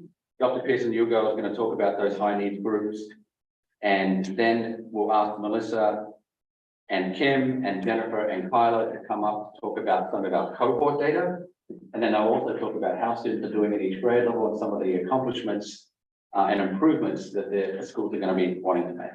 Jason, before we do that, sort of implied in that presentation about high needs and the distinction between Reading and Easton is a suggestion that that difference drives a lot of the difference in student achievement at the moment. And I'm wondering if you were to normalize against Easton by using their sort of proportions to ours, how much of that difference in achievement would actually be closed? Because if we're 9 points behind in ELA, are 3 points attributable to this high disparity, or is 1 point 5 points? Because I don't get the sense it tells the whole story. I think it tells some fraction. So I think you're right. And in social science research, when you look at data, you look at a variance like I just explained, and then you look at how you can account for that particular variance. And so it is reasonable to suggest that it accounts for a proportion of that variance, but not the total proportion. Right. So I don't want people to take away from that presentation that we can create parity by just attacking this high needs students problem. So I don't think that's it. No, I think that's fair to say. And I think there are even comparisons, not just with Easton and Reading, but there's also comparisons between Reading and John Reed, and also comparisons with how we're doing in particular subjects, different subjects as well. But when we talk about controlling variables, like you are having common curriculum across two districts, is the most controlled environment we're going to get. Having common curriculums, having common textbooks, having a district-wide improvement plan, having a strategic plan common to all 5 schools, and having even school improvement plans that are aligned to our district improvement plans are ways in which we all cross out that variance. We can drill a lot deeper comparing RES 3rd grade to Staples 3rd grade than RES 3rd grade to some school in Westport with a different curriculum, different leadership. We should be able to control for that variable, right? Because we're one district. Okay. So I think actually this conversation is providing a lot of the context that I was planning to provide for that slide. But I would say that one can make a reasonable conclusion that students who are learning English, students who have an IEP that is designed to provide specific goals and objectives relative to their learning profile, are more likely to struggle on an assessment that is based on grade level standardized targets. So that it's not a huge reach, but as you were just discussing, it's not the entire story for sure. We also always consider in a small district like Reading, that with about 100 students per grade, that each student accounts for about 1%, so different than much larger districts. And this is not at all to say that we don't care about our performance, because we absolutely realize that there are some improvements that need to be made. So when we're looking specifically at math, we know that at the middle school level in particular, historically, there has been a dip. And we've been talking about this really for a couple of years, and that's why in part we were so grateful for the board and the community's support to add a K-8 math coordinator and to provide a new middle school curriculum. So the curriculum in particular allows us to have some assurance that what the students are learning is also what they're being tested on. And that may seem extremely simplistic, but it's not. For many years, the students at the middle school level in Easton and Reading were using a combination of resources, much of which was the teacher's choice in terms of which resources would be selected. And so while those resources were aligned with our standards, you can imagine that using an array of resources is never going to be quite as tight as having one resource that comes with assessments, formative assessments, that have the ability to do an itemized item analysis so that we know exactly where our students are experiencing success, with what standards they've mastered, and what standards need to be an area of focus for our teachers. We also look at professional learning. So having a math coordinator in place in the K-8 schools in Easton and Reading allows that individual to be in classrooms and really looking at the fidelity of curriculum implementation. It's one thing to have a coherent and comprehensive curriculum on paper or in digital format. It's another thing to implement it with fidelity. So having a math coordinator who is new to our districts is an opportunity for outside eyes to come in and take a look at our instructional practices, take a look at the way time is used within the math block, and provide some input and some opportunities for professional learning. But finally, in particular, when we're looking at high needs students versus non-high needs, we also need to look very carefully at the resources that we're using when we're supporting students for pull-out instruction. So we know that we're also really pleased this year that we have a multilingual learner, English language learner teacher. And that will help us to purchase resources that are better aligned to standards, better aligned to best practice, and make more of an investment in that intervention. Our literacy specialists have been so committed to this work for many years, but they simply wear too many hats. So having a multilingual learner teacher is going to help us to really look at the intervention for those students. So I said before, when we're talking about general education, that we need to be sure that the curriculum they're learning is also the curriculum they're being tested on. The same is true for our high needs group. If they're being pulled out for instruction and they're being given instruction that's not directly tied to the learning targets that they're going to be tested on, there's going to be a mismatch, right? So they might be learning a great deal, and we're just not seeing it on the state test because it's not exactly what the test was targeting. So we want to look at that. We want to look at the resources for our multilingual learners. We want to look at the resources that we're using for intervention for special education and also intervention for general education. We didn't talk about high needs students who are just within the SRBI or MTSS process because that the state doesn't look at that category of high needs. But for us internally, that is definitely an area of focus. Those students are all test takers and we care about their progress and performance. When we look at English language arts, I'm noting the comparison between high needs and non-high needs at the elementary and middle school. So in particular, fewer high need middle school students experiencing smarter balanced success. Again, I'm looking in particular about the standards alignment in the general education curriculum.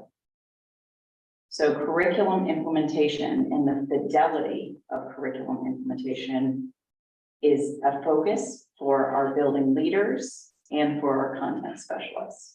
So those high need groups, those students who are receiving extra intervention and extra supports, this is why it's so important that our special educators participate in professional development with their general education colleagues, right? So on Friday, our math teachers are going to be involved in Desmo's math curriculum. It's really important that the special ed teachers who are providing math supports to our middle school students also participate in that PD. Because that's all going to support the progress for those students in the high needs groups. All right. Stephanie, when we talk about supporting progress behind students, Yes. one data point that I think gets lost in this is when students enter into our program, basically, because this doesn't tell us whether students in seventh grade achieving or not achieving has been with us since pre-K or got there 3 weeks ago. Mhm. And so I'd be particularly curious, particularly since over the course of COVID, the population of the district has turned over probably 30–40%.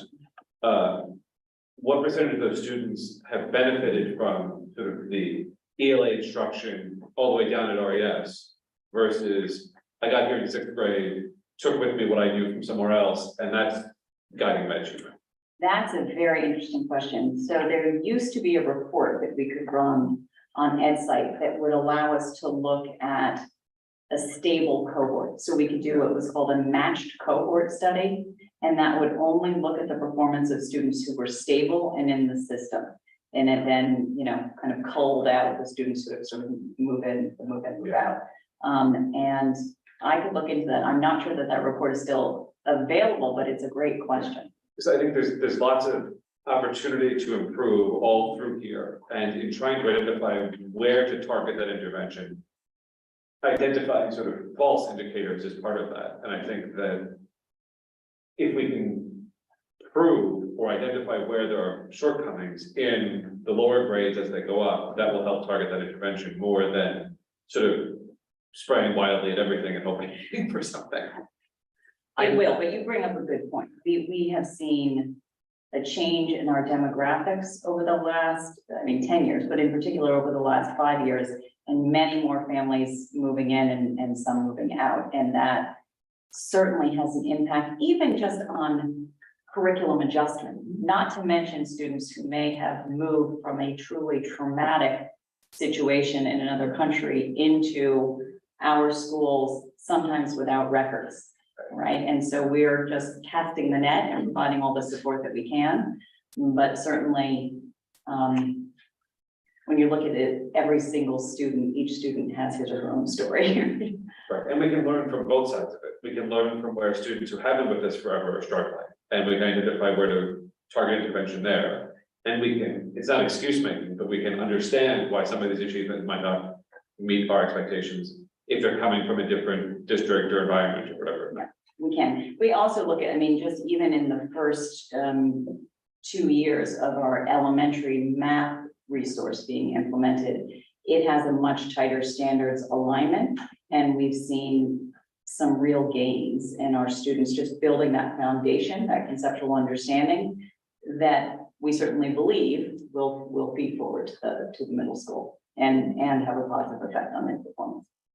John, Does these numbers reflect just last year or a period? this is just last year. This is May of 2020. So I think Melissa and Cam, would you like to come up and talk about grades 3 and 4? And then we'll invite Jennifer and Kyla up to board. Gonna do all the talking. Okay. So if I look at cohort data, specifically our third graders last year to third graders from 2020, 21, 22, 22, 23, we have seen gains, which is actually super exciting. So last year being, I feel like my first year in Reading, we had some really great work ahead of us to do. I can't talk about success though without giving so much accolades to our third and fourth grade teams. They truly, every idea we had, they just ran with it.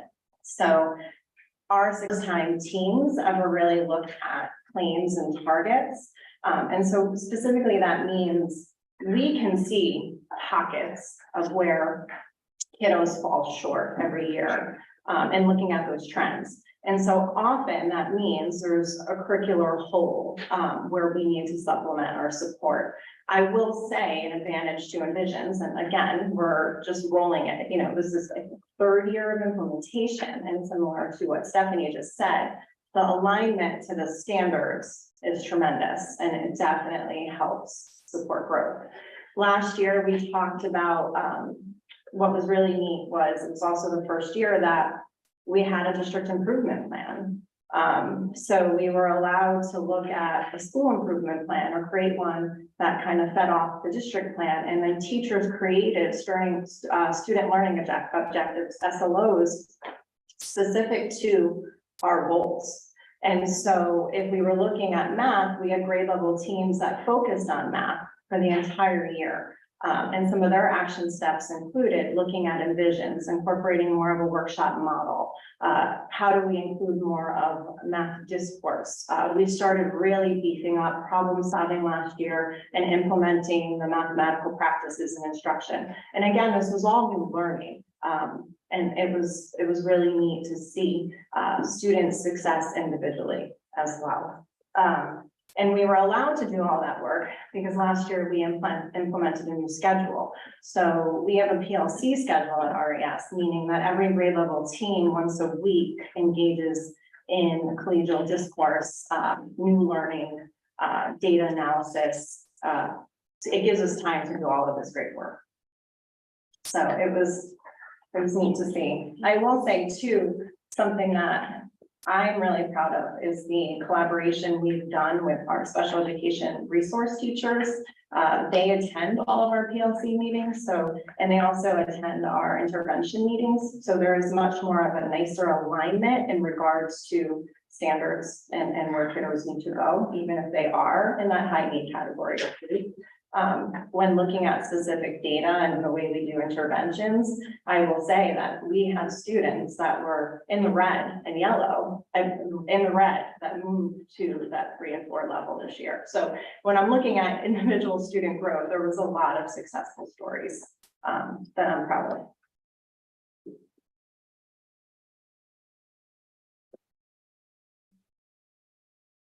You want us to do the LA now too, or just solid? Or do you want to go back and forth? No, I think Jan's already got. All right.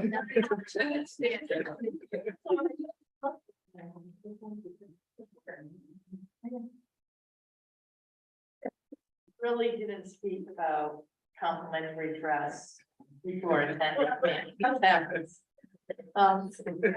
so we're going to be repeating some of the same themes that have been mentioned earlier, but when you look at the data for the middle school grades and you read across, you notice a few things. But if you look at the cohort, so that's following the colors, there's a different story. And then we go back to the earlier slides that show John Reed, Reading in comparison to sister-like schools. I think it's that's the slide that gets me. Okay, this is one story. That slide tells us, okay, we need to look at a few things. So here are my thoughts. The results in isolation show that John Reed students have consistent results over time if reading across. However, when we compare our results to our sister schools, our scores have flatlined, while theirs are trending so slowly upward. The data tells us that we have work to do. Last year I stood here and I said, good instruction will be honored with strong test scores. I still believe that.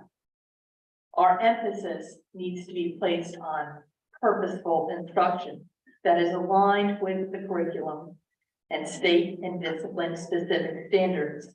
A point of emphasis in this year's pilot evaluation plan that we're embarking on is to ensure that the learning intentions and success criteria being brought forth in each classroom every day shows a strong link to state standards, as well as the work being asked of our students. Now, there's work to be done, but there's also some work to be done. When you look at the green cohort group, so from grade 6 into grade 7 last year, that math teacher kind of blew things open. And she decided to use her prep period to create another section of math. Okay, seeing what students needed. She said, I'm going to give them my time. I'm going to reorganize some students. I'm going to get the slap back from parents who say, hey, this, my kids want to be with their friends. And help those students grow, okay? We have to take a look at interventions, and I'm gonna have Kyla's going to mention this later with our SIP, our school improvement plan, how our MTSS system and how WIN is being used to help these students as well. So we're doing some restructuring, we're honoring this information and making sure that we're focusing on what we can do within this building with the resources we have now to help our students do better. And we believe we can do that. So back to Melissa and Kim talking about ELA and grade level cohorts. Don't go too far, Janet. Really.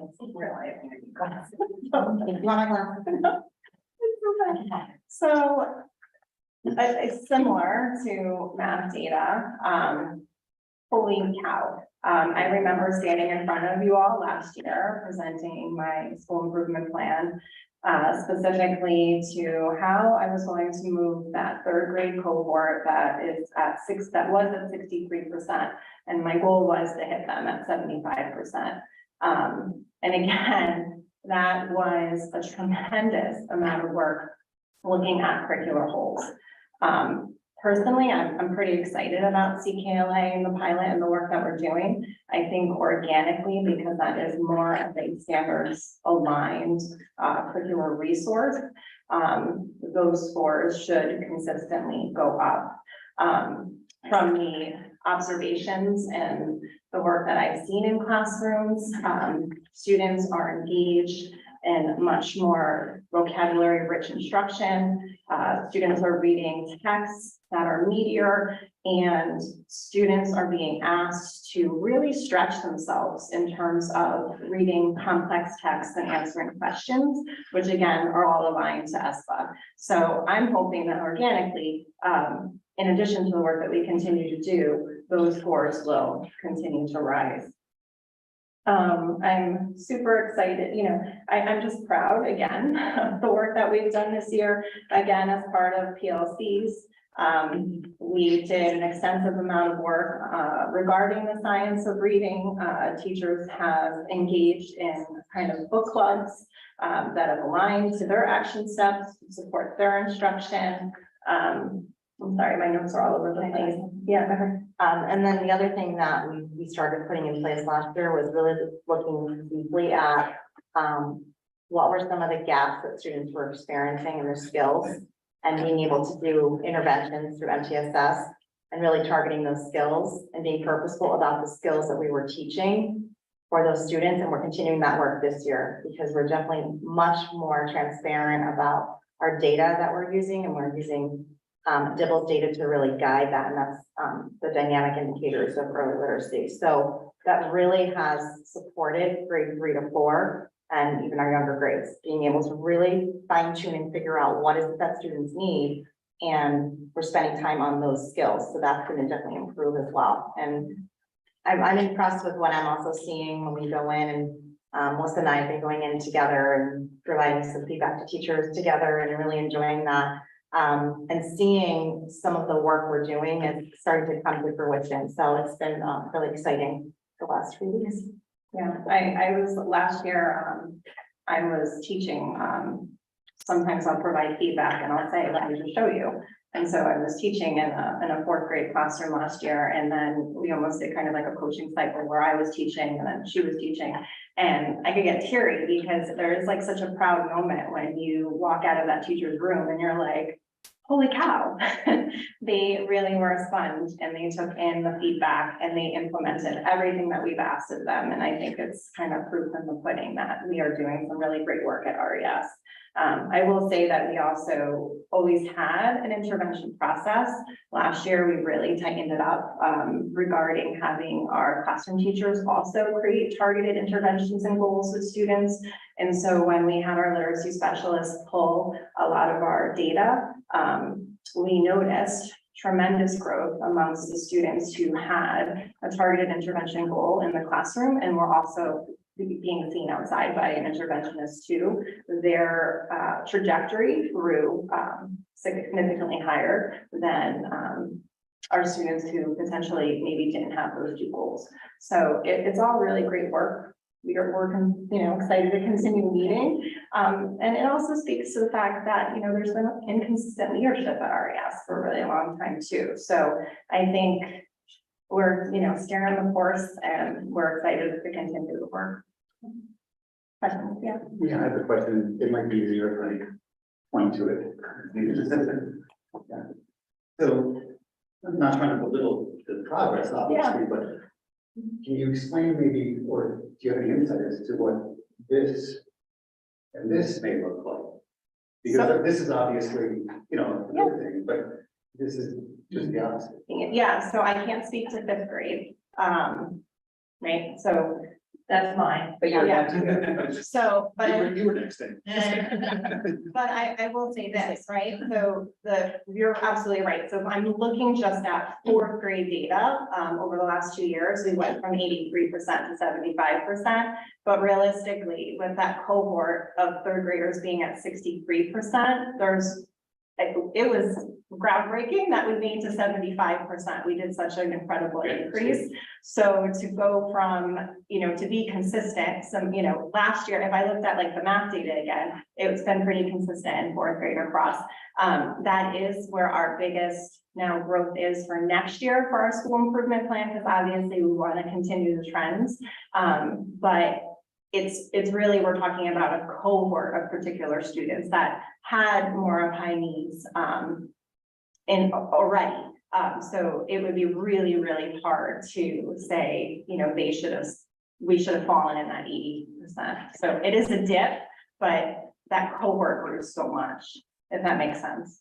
What's promising here The is positive story in the last 2 years since the immediacy of COVID, where the third and fourth grade on ELA and math have both seen significant increases year over year, because those are the kids who at the youngest ages were most directly impacted by instructional loss. right, and what I'm pleased to see is that the base is getting stronger. Right. And you can draw the same conclusion when you look at the base over here, what happens, right? So whenever the foundation is strong, you've got a stronger platform to build on. But we have to keep moving because we've got a lot of that. And Janet, Kyla? I'm just gonna come over here and do one other point, right? So it's just interesting, right? Fourth to fifth grade, pre-COVID. Fourth to fifth grade, prior slide, fourth to fifth grade. And, Pollyanna would be like, oh, this must be true for schools across state. No. It's a little unique.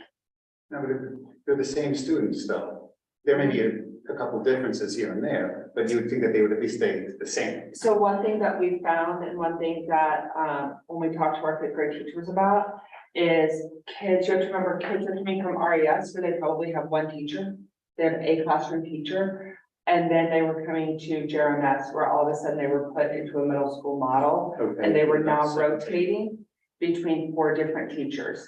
And they were rotating every 42 minutes, so as opposed to, or hour. So as opposed to having a longer block where they were having maybe stations and centers and guided reading and that kind of work with those teachers, they were going through classes at a middle school model. One thing we've done this year is our teachers came to us in 5th grade and said, we don't like this. It's not working. They knew it wasn't working last year. Before the test. Before the test results, they asked, we want a team, put us in teams. And so we did that. So now students are with 2 teachers, you know, plus their FPAs all day. They get longer blocks with those teachers. They get those station rotations back into their classrooms during the WIS cycle. And we'll talk about that. We've implemented that through the whole school, but it's now we didn't take them completely out of the elementary school model and toss them into a middle school model. The rub on that is, for years, we've had this conversation about the 4th to 5th grade decline because of, we're putting elementary school students into a middle school. It's a square peg, round hole sort of circumstance. Because if you look across the DER, conventionally, there's a drop from 5th to 6th grade. When kids enter middle school, test scores go from the 80s to the 60s pretty much everywhere. Where we end up encountering though is a double dip, where we get penalized in 5th and we get the same penalty again in 6th. And conventional wisdom is that the 6th graders in other towns are experiencing that. Now I got to figure out how to manage middle school thing. Whereas that shouldn't be the case for our 6th graders, because they've already, in theory, figured that out. So if that's the reason, then it doesn't fit.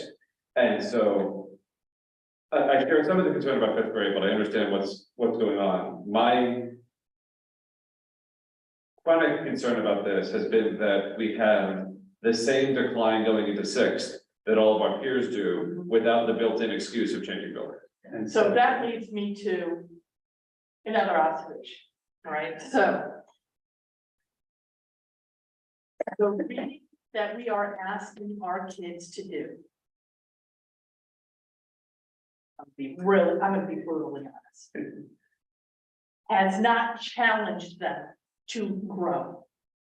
Okay, we have, I went into a teacher's classroom last week.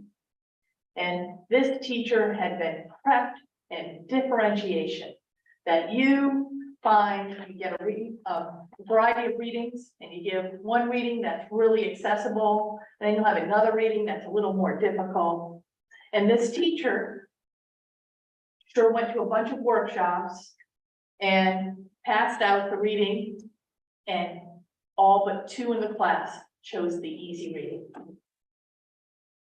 And that's instruction.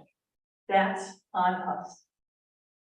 And what we're doing this year is one of our, you're going to see it in the SIP, but one of our primary areas of focus is helping our students tackle complex informational texts and to do it across the disciplines. So we've already had discussions with teachers, pre-discussions about slow development. Kyla had some teachers from the FPA team come in. Hello. From the FPA team, they're on board. Our world language teachers are on board. And again, I am a firm believer that with quality instruction, with guidance, our students are capable. And we are going to get them there. And we're going to do a lot of work today. We were looking at the CCT, which is the standards for teaching.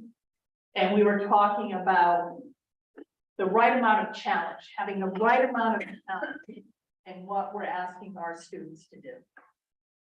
We're opening those discussions. That's what we need to do. And then there's some others, and I don't know if we want to speak about MTSS and our interventions now, or as part of our SIP. I think it's part of the SIP. Yeah, All right, perhaps. we're talking about the data. We're going to get to action solutions in a moment, but Thank you very much, and we're just going to talk briefly about science. Very, My name is just. okay. Okay. So, Okay. all right, so block 3. On the slide in front of you, you can see the 3 dimensions of science instruction. Life science, physical science, earth and space science. And with that, we'll move on to the Andrea test. Okay, again, our 8th grade, this is 5th grade cohort. Okay, over time. Again, we kind of, as you know, we oscillate a little, we go up, we go down, we go up, we go down. So again, this is going to be an area of focus in looking at the data. It looks like reading. Are students answering the questions being asked? Are they taking the time to really digest the information being presented? And we can go to the next slide as well. And we have the same in 8th grade. We're flatline. Now, there's a drop from last year. We had a teacher out for a significant period of time. Did that play into it? Possibly. That goes into instruction. But again, we're going back to reading. It's all about reading. All right, I'll go from here. All right, so the next slide is, let's talk about some solutions. We've shared the data with you. We've talked about kind of where we are, how we've tracked over time, what our cohort performance is, and how we've compared to other schools. There are specific techniques that we're going to utilize to improve our standardized achievement. And what we do at the school level, what we do at the district level, is we actually drill much deeper into the data. Right now, you've only seen one metric, which is the percentage of students at or exceeding goal. Okay. What we plan on doing, and I know this slide has a lot of information, but when we analyze data at the instructional level, we can actually determine proficiency levels in math and reading.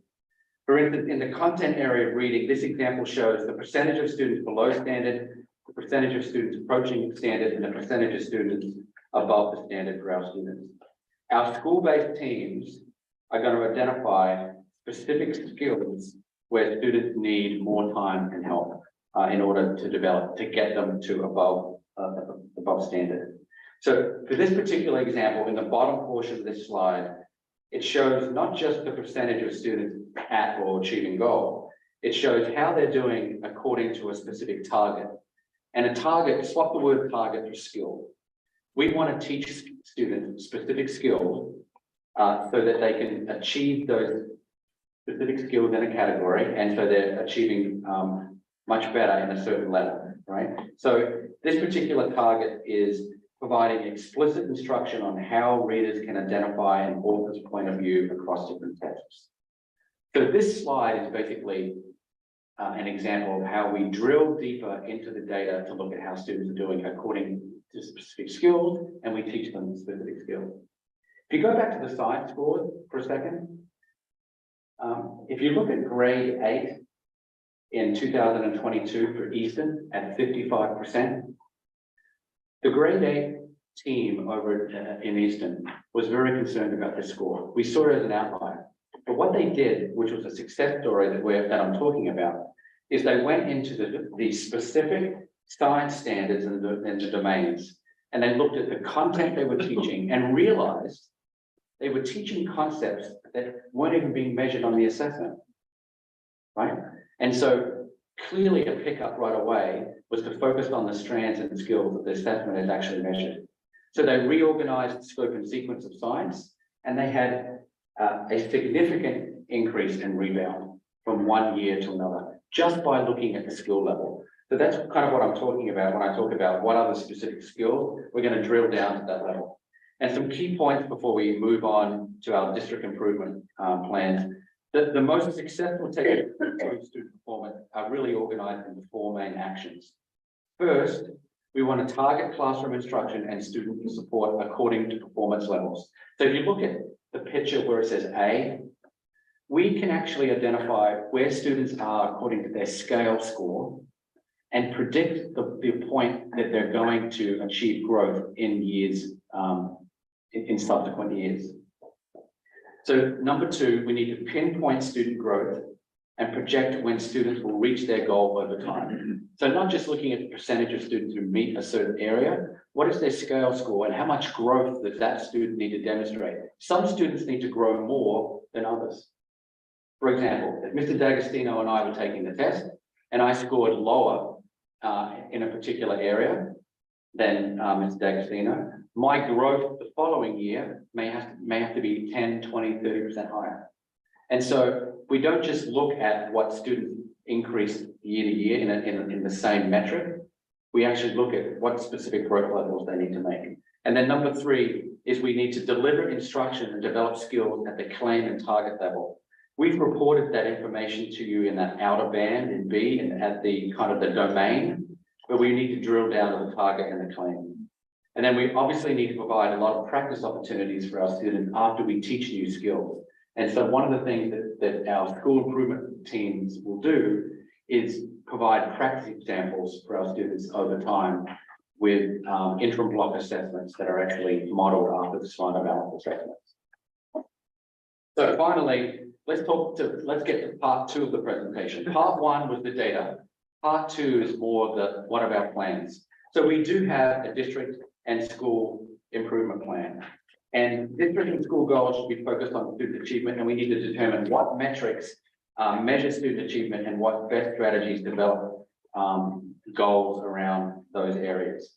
So we have a DIP and a SIP framework. Those frameworks are actually organized into Google Sheets. They're subject to change. They allow for greater collaboration, teamwork, and flexibility. We're going to show you kind of what they look like in just a moment. But we've tried very hard to align district and school priorities. And a district improvement plan is driven primarily by the superintendent and central office team. A school improvement plan is primarily driven by the leadership and the teachers at the school level. And these focus areas must be aligned so that we're all kind of pulling in one direction. If there's overlap between district goals, school goals, and teacher goals, then that's going to lead to greater success. So our district goals are three main areas. High impact instructional strategies. I talked to you a little bit about those last year, but we've changed those and we've added a couple of more indicators. So those are measured in district goal number one, which are intellectual risk-taking, learning intentions, success criteria, feedback to students, strategies, tasks and questions, content progression and level of challenge, and modeling and visualization. Essentially what that means is we have to be really good at teaching those 7 core indicators. And if we're really good at teaching those 7 core indicators, we're going to improve all instruction. And if we improve all instruction, we're going to improve student achievement.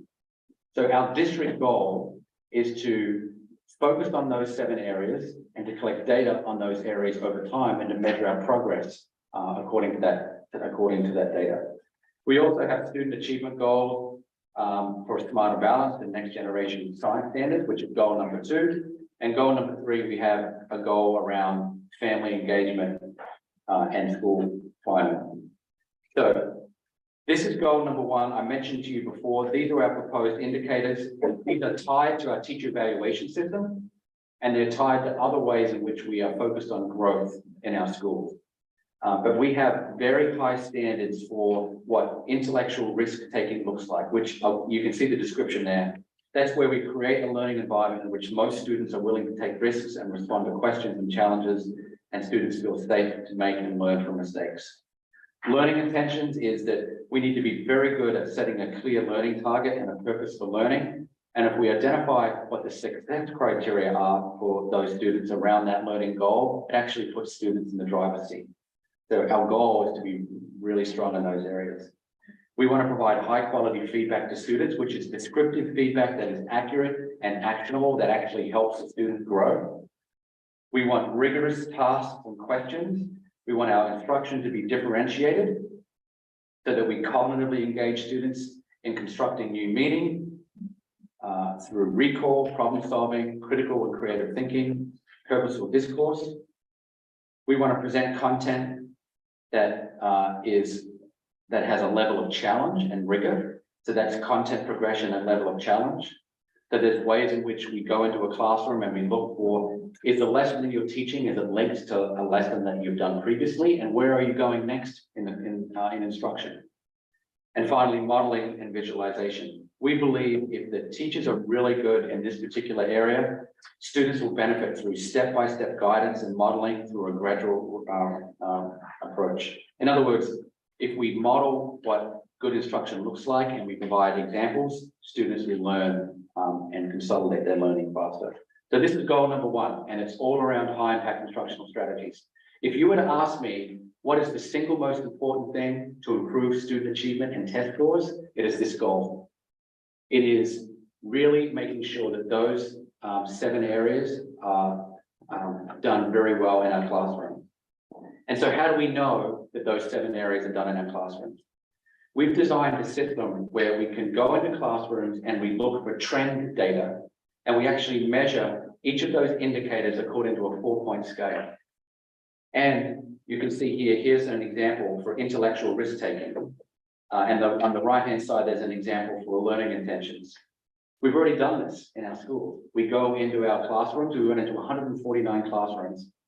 Well, no, we had 149 pieces of data where we looked and we rated where teachers were on these indicators. And this is what the data shows. We're doing really well in intellectual risk taking on the left-hand side. We're doing really well on the right-hand side for modeling and visualization. And those indicators in the middle, learning intentions, success criteria, feedback to students, strategy, task, and questions, those are the areas we need to increase, right? At the beginning of the presentation, I talked to you about summative and formative assessment. I know you're thinking right now about our test scores and summative assessment. That's already happened. That happened back in May. We're not going to improve those scores now by focusing on those scores. Now we have to focus on the high quality instruction that's going to take place every day in classrooms. And so when we go into a classroom, we look for these 7 indicators and we look for growth in these things. And so our district improvement plan has 10 spaces to collect data, where we're going to collect data over time in those areas. And our schools are also collecting data in their school improvement plans on the same indicators. And then we need to have professional development on those indicators and align professional development to a teacher evaluation, because this is the number one goal that's going to improve instruction the most.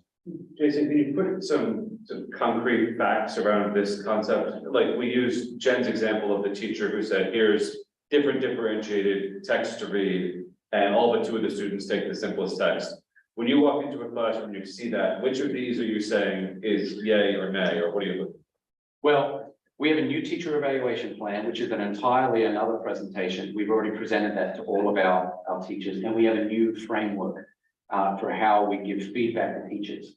There are over 40 indicators on that teacher evaluation plan. We've identified these 7 as our power indicators. And last year, I talked about high impact instructional strategies and effect size.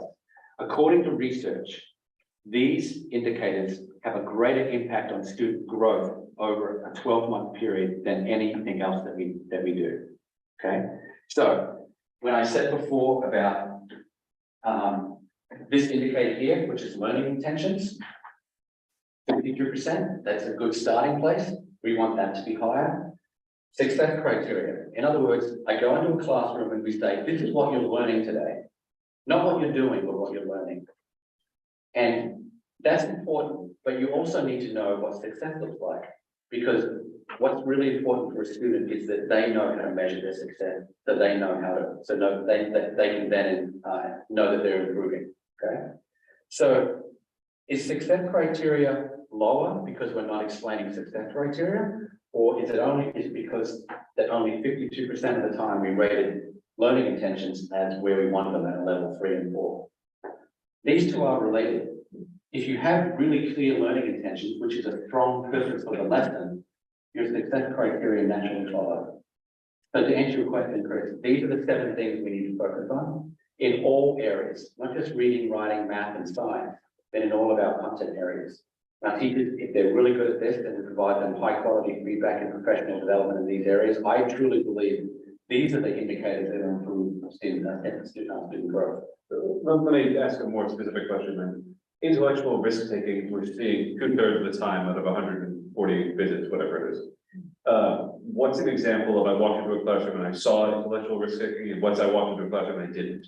Okay, so one of the things we're doing in our district and school improvement plans are creating something called look fors, right? So we've actually identified a whole series of things that define what intellectual risk taking looks like.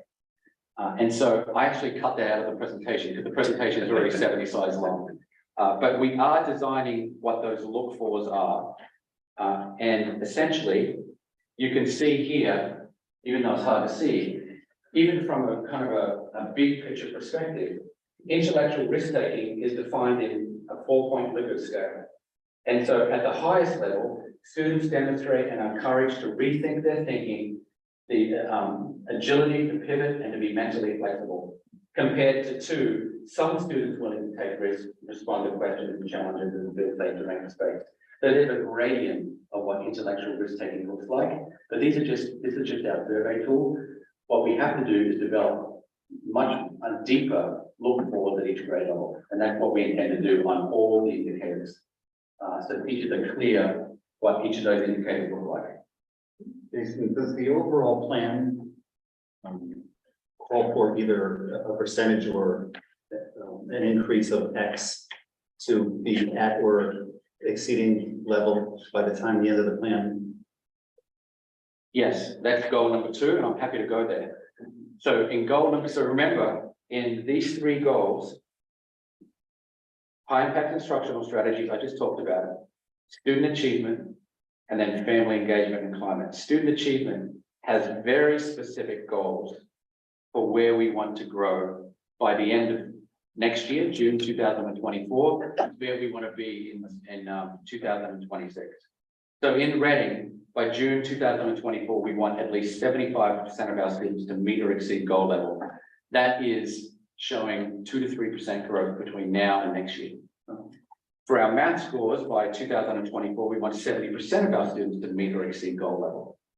And in science, we want 70% of our grade 5 students and 85% of our grade 8 students to meet or exceed levels in science. So these goals are calculated on where we are now, what the DERG average is, and where we want to be in 3 years. The third goal, And we think those are realistic. Can you go back one slide? I was just processing. This is by the end of next year. Correct. At the end of this year, 77% of grade 5 students down the side. by the way, these are all grades 3 to 8 students. No one particular grade. These are all students in grade. Except the NGSS stuff, which is. Exactly.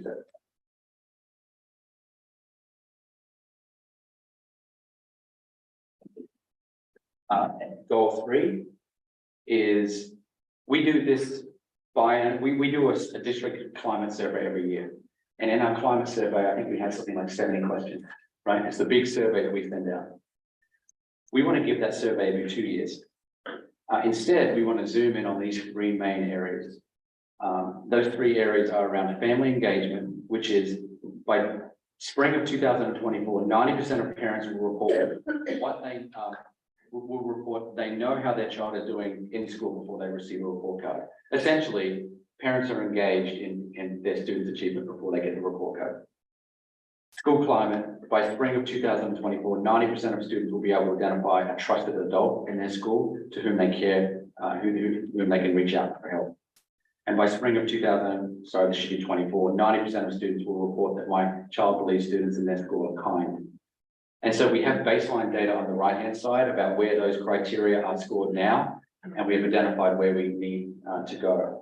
So in a school improvement plan, our schools are going to identify, they're going to identify 3 or 4 questions and target this particular goal as a dipstick 2 or 3 times a year, rather than doing the full-blown 70-question survey that gives you so much data, but also diminishes your ability to focus in on 1 or 2 things. So that's our district goal number 3, which is focusing on family engagement and climate. So this is our, this slide really here shows our depth. And we're happy to share this with you. And what this is if you look across the bottom, we've got priority goal 1, priority goal 2, priority goal 3, and different action steps, right? We'll share this with you. We won't share it with you tonight because it's a little bit overwhelming, but we will share this and we'll put it on our website. This is all our district data, which you just saw. Tab 1, this is our intellectual risk taking. This is the baseline, and this is how we're going to collect data throughout the year.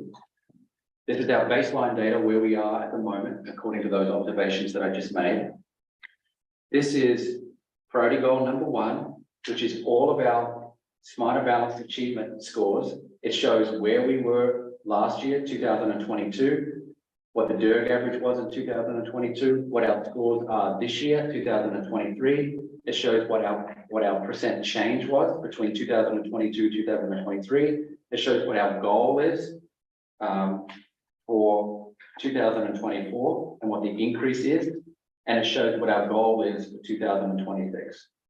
So this is a complete spreadsheet which shows where we are now and where we want to go next year and where we want to be in 3 years. And it shows why we made the decisions that we did and the growth percentage from year to year. And it includes science, ELA, and math. Priority number 3 is the area, is the goal I just showed you, which is family engagement and school climate. It shows the data in 2022, the data in 2023, what our percent is at level 3 and 4, and what our goal is for 2024. These are all of our action steps. It's very hard to see, so that's why we're going to share it with you. But for each of our goals, high impact instructional strategies, student achievement, and family engagement and school learning, we have action steps. So if I make this bigger here, you'll see that for actions for high impact instructional strategies, we have various goals, 1.1, 1.2, 1.3. We have who's responsible for that goal, and we have what our evidence of success are for that goal there, and even a tab for resources. So this is our depth. It's a comprehensive strategy focused on our metrics that we can share with you, we can share with our communities, and it shows our goals, our metrics, and our action steps in those categories over time. And our school improvement plans are based on this depth, because our school improvement plans also have the same priority areas and the same action steps. So with that, I'm going to go to the next slide, and we're getting to the tail end of the presentation. And these are our school improvement plans. You can see here again, the school improvement plan has the same goal at number 1. They have their own student achievement, which is related to standardized achievement. They do have a 2B, which is, we don't have as 2B at the district level, which is focused on the formative assessment. And they have the same area, goal number 3, which is family engagement and climate. So with that, I'm going to ask the RES team to come up and just give their highlights on their school improvement plan for Reading, and then we'll go over to John Reed.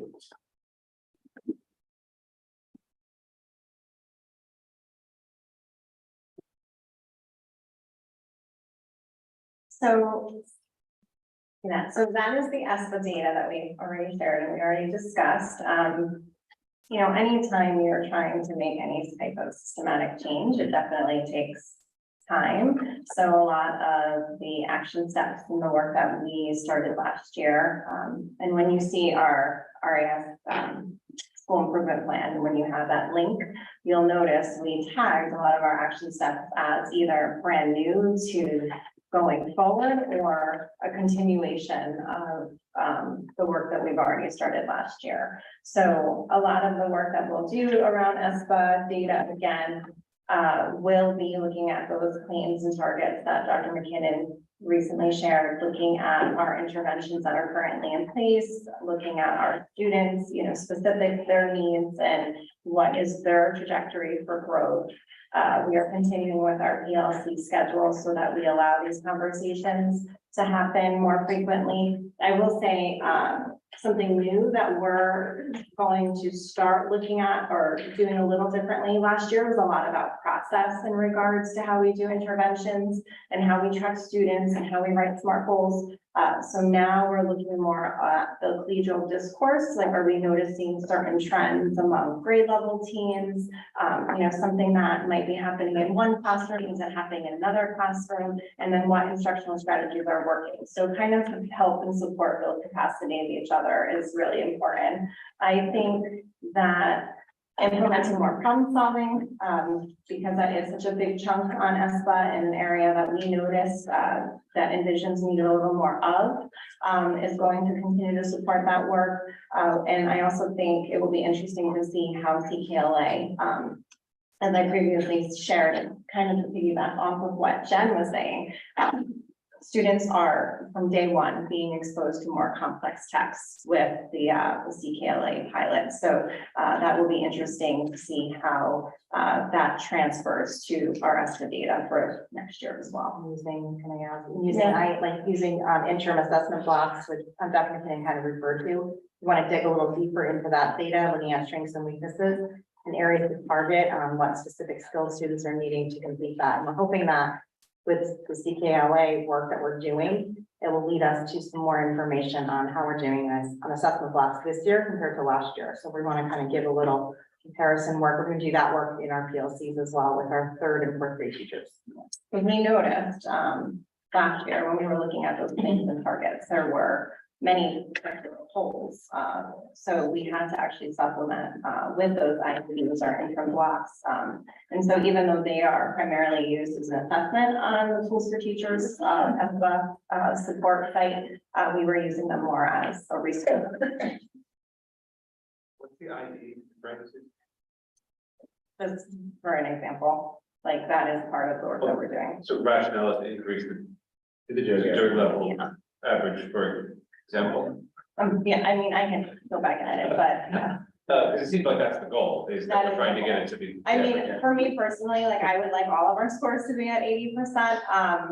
I don't know why I included an example. I think when Kim and I were working on it, we had put it in as one of our ideas. And so then we just didn't take it out. And so, just also to be clear, when we see the goal of 81%, that anticipates that that cohort will pick up 10 points, just like this past cohort picked up 12 points. Because it's 71 to 81 is what you're looking at from 3rd to 4th. Yes. And then down below, you're trying to get 75 to 83. So it's an 8-point cohort increase. Yeah. So right now, if I'm looking at 70, right, so we're looking to get from 75%. Oh, I see what you're saying. So my goal is by June 2024, 81% of cohort grade 4 students will meet or exceed the goal. Is that what you're saying? Well, in that Because group we're of currently- students that's gonna achieve 81 was at 71 last year. Yes. You're asking to find 10 points from there. Well, no, that's not the same. So that's not the same. It's the same group of kids though. If the 3rd grade baseline score is 71, then the projected 24 score is gonna be 81. Yes, you're correct. So I have to increase my percentages. Yeah, so the goal is that. I was looking at it as more as like the trend data of that 75% of those 4th grade students, like to be more consistent with every year. As opposed to the grade rate. Yes. But you're concerned about getting 81% of 4th graders, regardless of what the cohort achieved the year before. So if I follow the path of students, it would go 63, 75, 81. No, No, there, so that 63, 75 75% will be in 5th grade next year. So I think- okay, I think we need to take out the word cohort. yeah, That makes sense. yeah, I Take out understand the word that. cohort.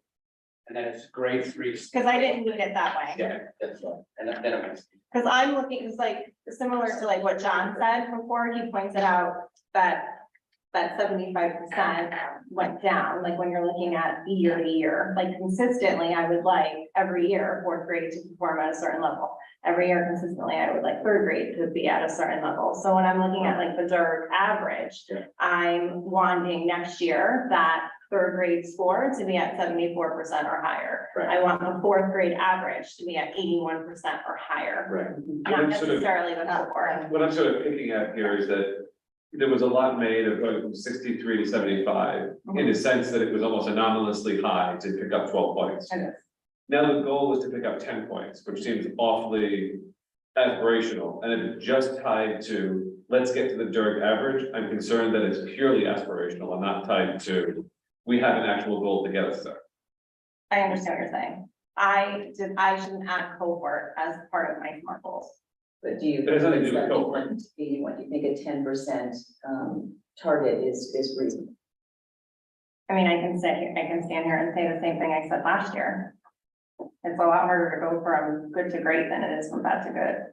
I think that anything is possible. I mean, Right, I mean, I'm trying to get the difference between what Dr. McMorran used to call a more better goal, which is, we always just want to get better, to an achievable goal, because I want to set everybody up for success around the idea that it's always reasonable to pick up 3 points in this cohort. It's not always reasonable to pick up 10 points in a cohort.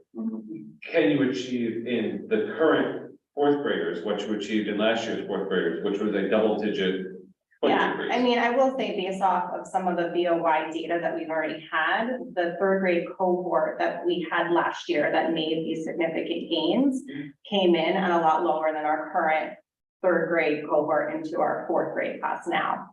Right. So the and potential I'm is concerned there. You're hitting a ceiling though, and you're further removed from being able to pick up at a post-COVID recovery month. And so I'm just, it strikes me as an aggressive number, and God bless you if you get there. It just strikes me as aggressive. And that's why I'm concerned that these goals are tied strictly to Derg averages as opposed to, we have data, we have expectations, we have a targeted idea that we can pick up X number of points. I would like to still hit that Derg average. I mean, I don't know, I believe in aiming high, I think that we have the potential to do it. I do think that our curricular resources and changes are going to organically support some of that good work. You know, similar to, you know, what Easton discovered when they jumped with their science assessment. We weren't teaching curriculum that was aligned to the questions that were being asked by ESPA. Truly, we were, I mean, when we look at our claims and targets, there were pockets where we were like, we never do this. We need to add a lot of that in.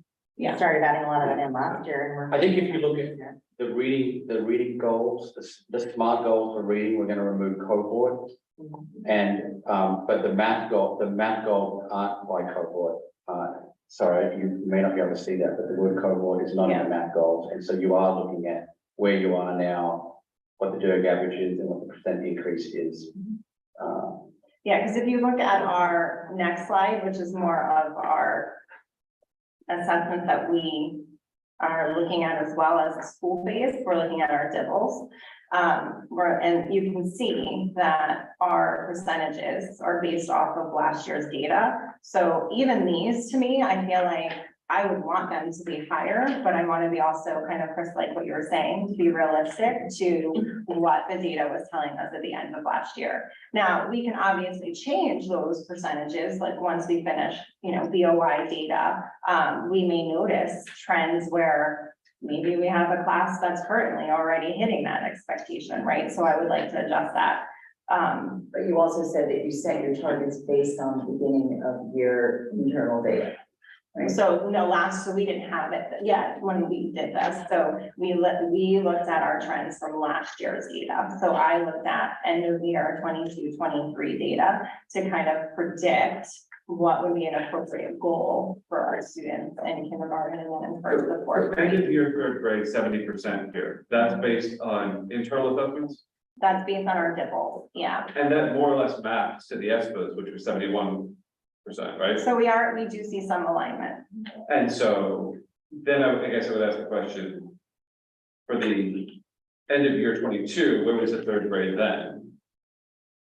And because that'll tell you what the delta was and how they align with the ESPA number. Yeah, that'd be interesting to see, to dig into that a little deeper. I'm just trying to drill into this idea of setting realistic, measurable goals as opposed to picking numbers and hoping, which is a lot of what this is sounding like. But we also do, though, modify and change. So like even our teachers, when they create their student learning objectives, they start with information based off of baseline data. sometimes they hit those goals really quickly, and sometimes they notice that they have pockets of students that aren't. So we don't necessarily, like, so around mid-year, we could always go back and look too and adjust. Because that's what we do as educators, because we do want to create realistic goals. Obviously, we want to set everyone up for success. There's no doubt in that as well. But even similar to this year, we're using exemplars as baseline. That's a new assessment that we haven't used yet at RES. It supports our problem solving and the work that we've done. And so right now I have 80%, but really, once we do our baseline data, which is like the end of October, I'm gonna go back in and tweak that. That's just what we have for now, because ideally I would love for everyone to be at 80% or above. But I'm gonna have to modify that once we have more data. When we were looking at the ESPA data, I wasn't looking at the trajectory in that way. I was looking at it as across. Maybe we haven't gotten this to this yet, but is there a goal for percentage of students who will meet their growth targets? That is That's a, under, That's under close. Yeah. yeah, and that's more of a strategy for the schools individually. Because that's measured by the state and reported out too. What percentage of your students are meeting the growth irrespective of whether you're 1, 2, 3, 4 on the ESPA? Yeah, and that's where teachers and grade levels look at standards, a student's standard score, and they use a calculation tool. Let's say a student gets a 2350, and depending on where you are in a particular band, you've got to either grow 50 points or 100 points, depending on that band. And sometimes, and I used to hate, I've been in other districts too, where we would write goals in relation to 100% of our students would be at 80% or 80%, let's say, at a certain assessment. And the problem with that is that if you have Johnny, who is always in the red, but finally makes it to the yellow, he's still not part of that 80%, but he has made significant. And that's why he's looking at growth. He's exceeded his growth target. Right. That's why I So- want to focus on it, because we can say, yay, I got 80% of my kids to level 4, Right. but the 50% of kids who were at level 4 last year and grew not at all, but are still level 4 because they're always going to be at level 4. Yeah. Have their needs been met? Yeah. Even if we've spent that- time, because we spend a lot of time in those margins on those kids, we're right at the plus 2 and 3 to check those boxes, but. Yeah, that and so doesn't that's solve the why when we teased out the data this year, we really looked at our students who performed really, really low to see where they grew. And we did see some really great gains in that sense, but what I think you're speaking of is more of like our teacher SLO goals. So they are specific to their student needs. So they'll adopt a similar goal as the school improvement plan, but it will be specific to 75% of my students will reach a level 3 or 4 above. 10% of my students, the goal is to move them from a 1 to a 2 based on where they're starting, or if they have an IEP, or if they have significant needs. So those are much more customized. I mean, I would argue that it is a greater success story to move a kid from the middle of the red to the upper yeah, red. we have agreed Stay, with that. stay in the green and not move at all. 100%. So that's what I talked about when I talked about, what are the specific techniques to improve? One of them is number 2, which is related to picture number A, which is looking at students, their growth over time. And I didn't want to go into a lot of 2,600 in 3rd grade and still scoring 2,600 in 8th grade is not a success story. Right. But the state's gonna consider them to be successful the whole time. So I didn't go a lot into growth in this presentation because that's probably another 10 or so slides. But it is something that we look at. Yeah, and that's part of the work that when I talk about collegial discourse, it's more about those conversations about how are we moving those students. And you also still have to be cognizant too, though, because when you look at the trajectory, right, you still want kids to be moving along their trajectory, right? And so sometimes that trajectory is slower for kids, but you should still see them it's like the growth chart when you have kids, right? Like you want them to still stay on that line. And that is much more powerful stuff. I think you touched on a lot of this. Mhm. Is there anything you want to highlight before we move on to Saying I'm John? fine. No, I think you've been talking about a lot of these. You've been talking about Yeah, we talked a lot about BLCCs with MCSS. Our slow development, I think, was huge last year and we'll continue that. A lot of our teachers are doing cycles of their slows, so it's not a one and done that, you know, this year they're continuing, but then just adding action steps, which is pretty neat to see. And then we continue to have more volunteer opportunities at RES. Every classroom teacher now moving forward is having newsletters, different types of parent communications. And then we also have kind of celebration guidelines to support teachers having curricular related events for all families. So just different ways to get parents in. All right. So, thank you, Melissa. Kim? This is the John Reed Middle School set for student improvement plan and going to highlight a couple of goals. And I'm just going to go back and say, we've been limited to the number of slides, so you know how Dr. McKinnon said, hey, you know, our goal number 1 is the most important. We agree that that's the most important, and it's going to be the focus of a lot of our work. You'll see that the growth that we're asking of students ranges between 3% and 6% by grade level overall. We looked at the cohort moving forward. So is it doable? Yes. Is it going to be hard work? Yes. Okay, and we just move forward on that. The other piece in regard to this, piggybacking on the earlier conversation, is over the summer, Kyla put together very detailed data sheets for every single student. And in that data sheet that's been pushed out to each individual teacher for their students is every standardized test score and other scores that we'll talk about when we move to 2B as well. Oh, I forgot NGSS. So we need another slide because we have NGSS and we have many grades. So those are the NGSS statements. So 2B. I just want to make a clarifying question on the last slide. Yeah. Going back, This slide? that one. Well, NGSS one. There we go. I want to make sure I understand how you're using the word cohort, because this can't be correct. So the 2023 cohort, the 8th graders in 2023, that cohort of students, because I don't have data. Okay, so here when we say that it's really the 2023 8th graders. Yes, At 68%, we want the 2024 8th graders at 72%, they're different kids. yes, Whereas before, we were talking about Yeah. cohort, they're carryover. kids. Correct. Yep, I don't have a test to compare in 7th grade.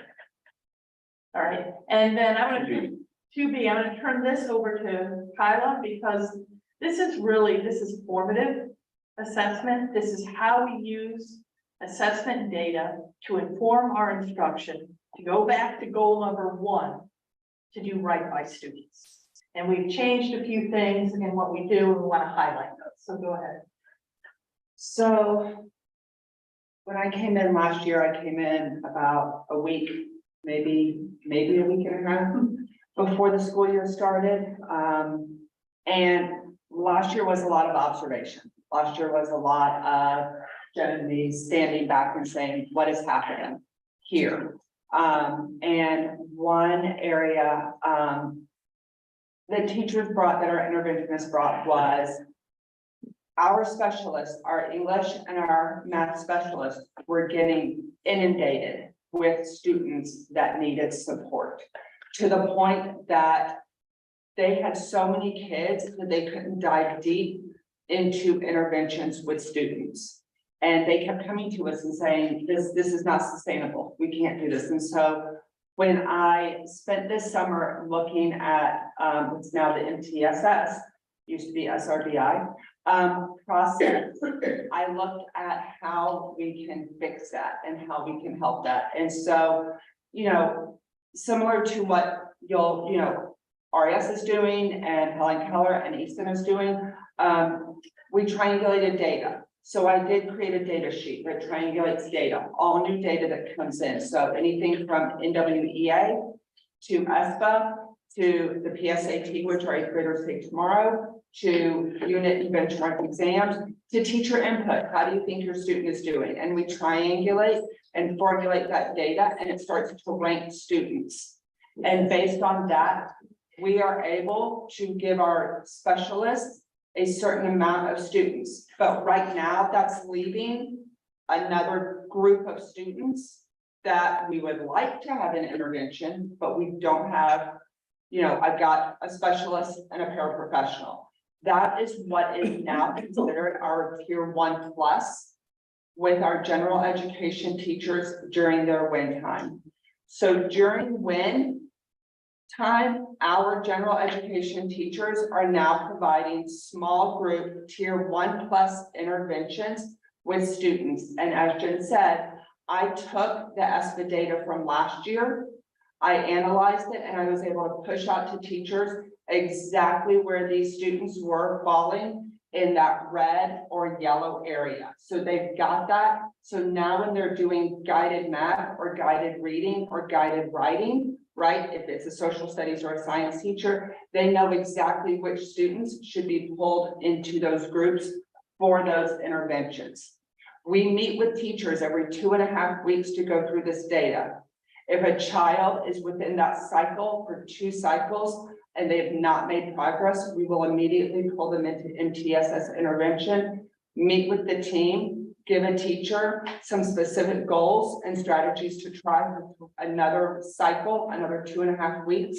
If they're still not making progress, we immediately will put them into intervention, tier 2, with our specialists. We are grabbing students as soon as we can to get them support while also providing our specialists who are providing those interventions the leniency to work really structured with those students as well. And that's what we're hoping is going to start to make some of those gains, because we're being very deliberate about who is getting interventions with what people within our school.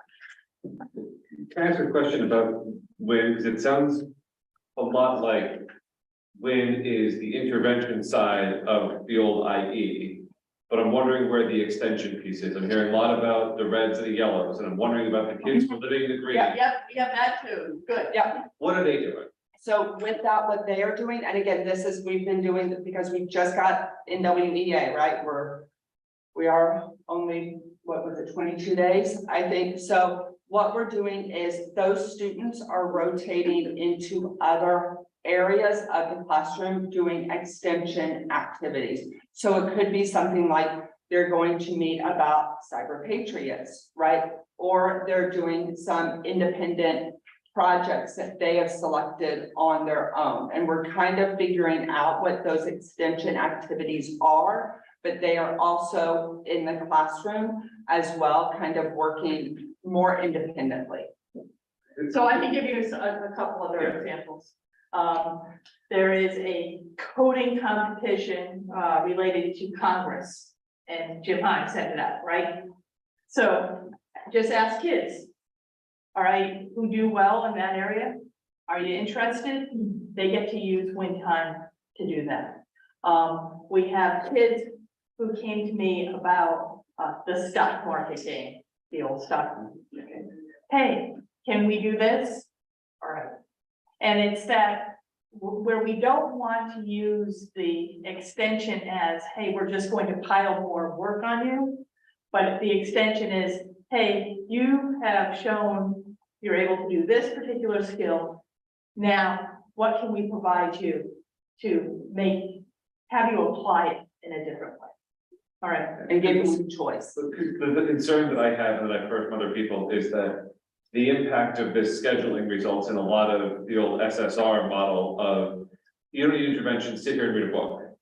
And well, sitting there and reading a book is all well and good. For those 42 minutes when we have staff and everything else, it should be something more than that. That's not how we want it to work. No, and that's part of the meetings that we have every 2.5 weeks is we've got a protocol that talks about what are you doing with all of your students, as well as walkthroughs during this time. So if we see that happening, that then is immediate feedback to our teachers that no, you shouldn't have students reading for 45 minutes every single day just because they don't necessarily need to work with you. Right, I'm just very, I'm generally supportive of the model. I just want to make sure it doesn't lose sight of the, and become basically intervention time and fend for yourself time. Right, yep, agreed. And I'll just do a couple of more highlights, getting late, and we do have PSATs in the morning. So, if we go through, these are, Kyle already spoke about MTSS.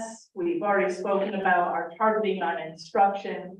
Other folks have mentioned slow development and how we're going to use specific data and really honing in on action steps in the flows. That's my piece. What is your new learning? How is it improving your instruction? That's the purpose of SLOWs. How can, this is my investigation and how I can become a better practitioner. And we work hard on that. And we're taking a key from RAS and are starting PLCs with our teachers. Not every week, we don't have that in our schedule, but at least monthly PLCs with teachers during their team time to talk about those high impact instructional strategies and to share best practices and some research and reading around those as well. And then family and student engagement. So yes, both schools are being recognized through the PTA for the amount of engagement we have. We want to build on our strengths and work with the PTA. We're adding some evenings this year. Kyla's spearheading some of that. There's going to be a take apart night. There's going to be a night for parents to learn more about Desmos and the new math program. We're going to have a program in conjunction with the PTA about helping parents navigate social media and what they can do to help students make smart decisions. So there'll be more of that coming out as well. And open to the school at night. All right, we're not here. Okay, great. No, great. Thank you. Okay. So tonight we provided an overview of our student achievement data. We hit some bright spots, but we also highlighted some areas for further growth. We reviewed our district improvement plan and our school improvement plan. Those plans are strong plans because they're focused, they have clear metrics. They're focused on growth. They define high quality instruction, and there's overlap between district plans and school plans. So that means they're coherent. What's next? The DIP and SIP will be finalized and they'll be published on our website. We will be focusing on our strategic priorities at the October tri-board meeting and leading into November at the Reading board meeting. We should start talking about that in preparation for our plans for budget. And finally, I would just end the meeting by saying that we are all incredibly proud of our schools. We have an excellent school system. We have highly capable and skilled teachers, some of the best I've worked with in my career. And that also goes for our leaders. I'm incredibly proud to work with our leadership team. I think we've come up with a really strong set of plans focused around some test scores that we're not completely satisfied with. And having said that, I also think that we have a very strong board and a supportive community. And I know that we can all work together to move forward. So thank you. And that concludes our presentation on student assessment data and our district and school improvement plans. And good night. Thank you, Jason. Any further questions? A couple hours worth. That brings us to the final discussion and possible action item, which is grievance of an REA member for a potential executive session. This matter is being put over again to a subsequent date. The grievance has again requested that we not hear the matter tonight. I will send an update to the board with respect to where we're going from here. It's my expectation this is going to be resolved one way or the other in the next couple of weeks. But there's no action. There's not going to be an executive session tonight. And so there'll be no further items on the business or items on the agenda. We'll look for motions to adjourn. Laura, the second from John Chen. And absent objection, we'll adjourn the meeting at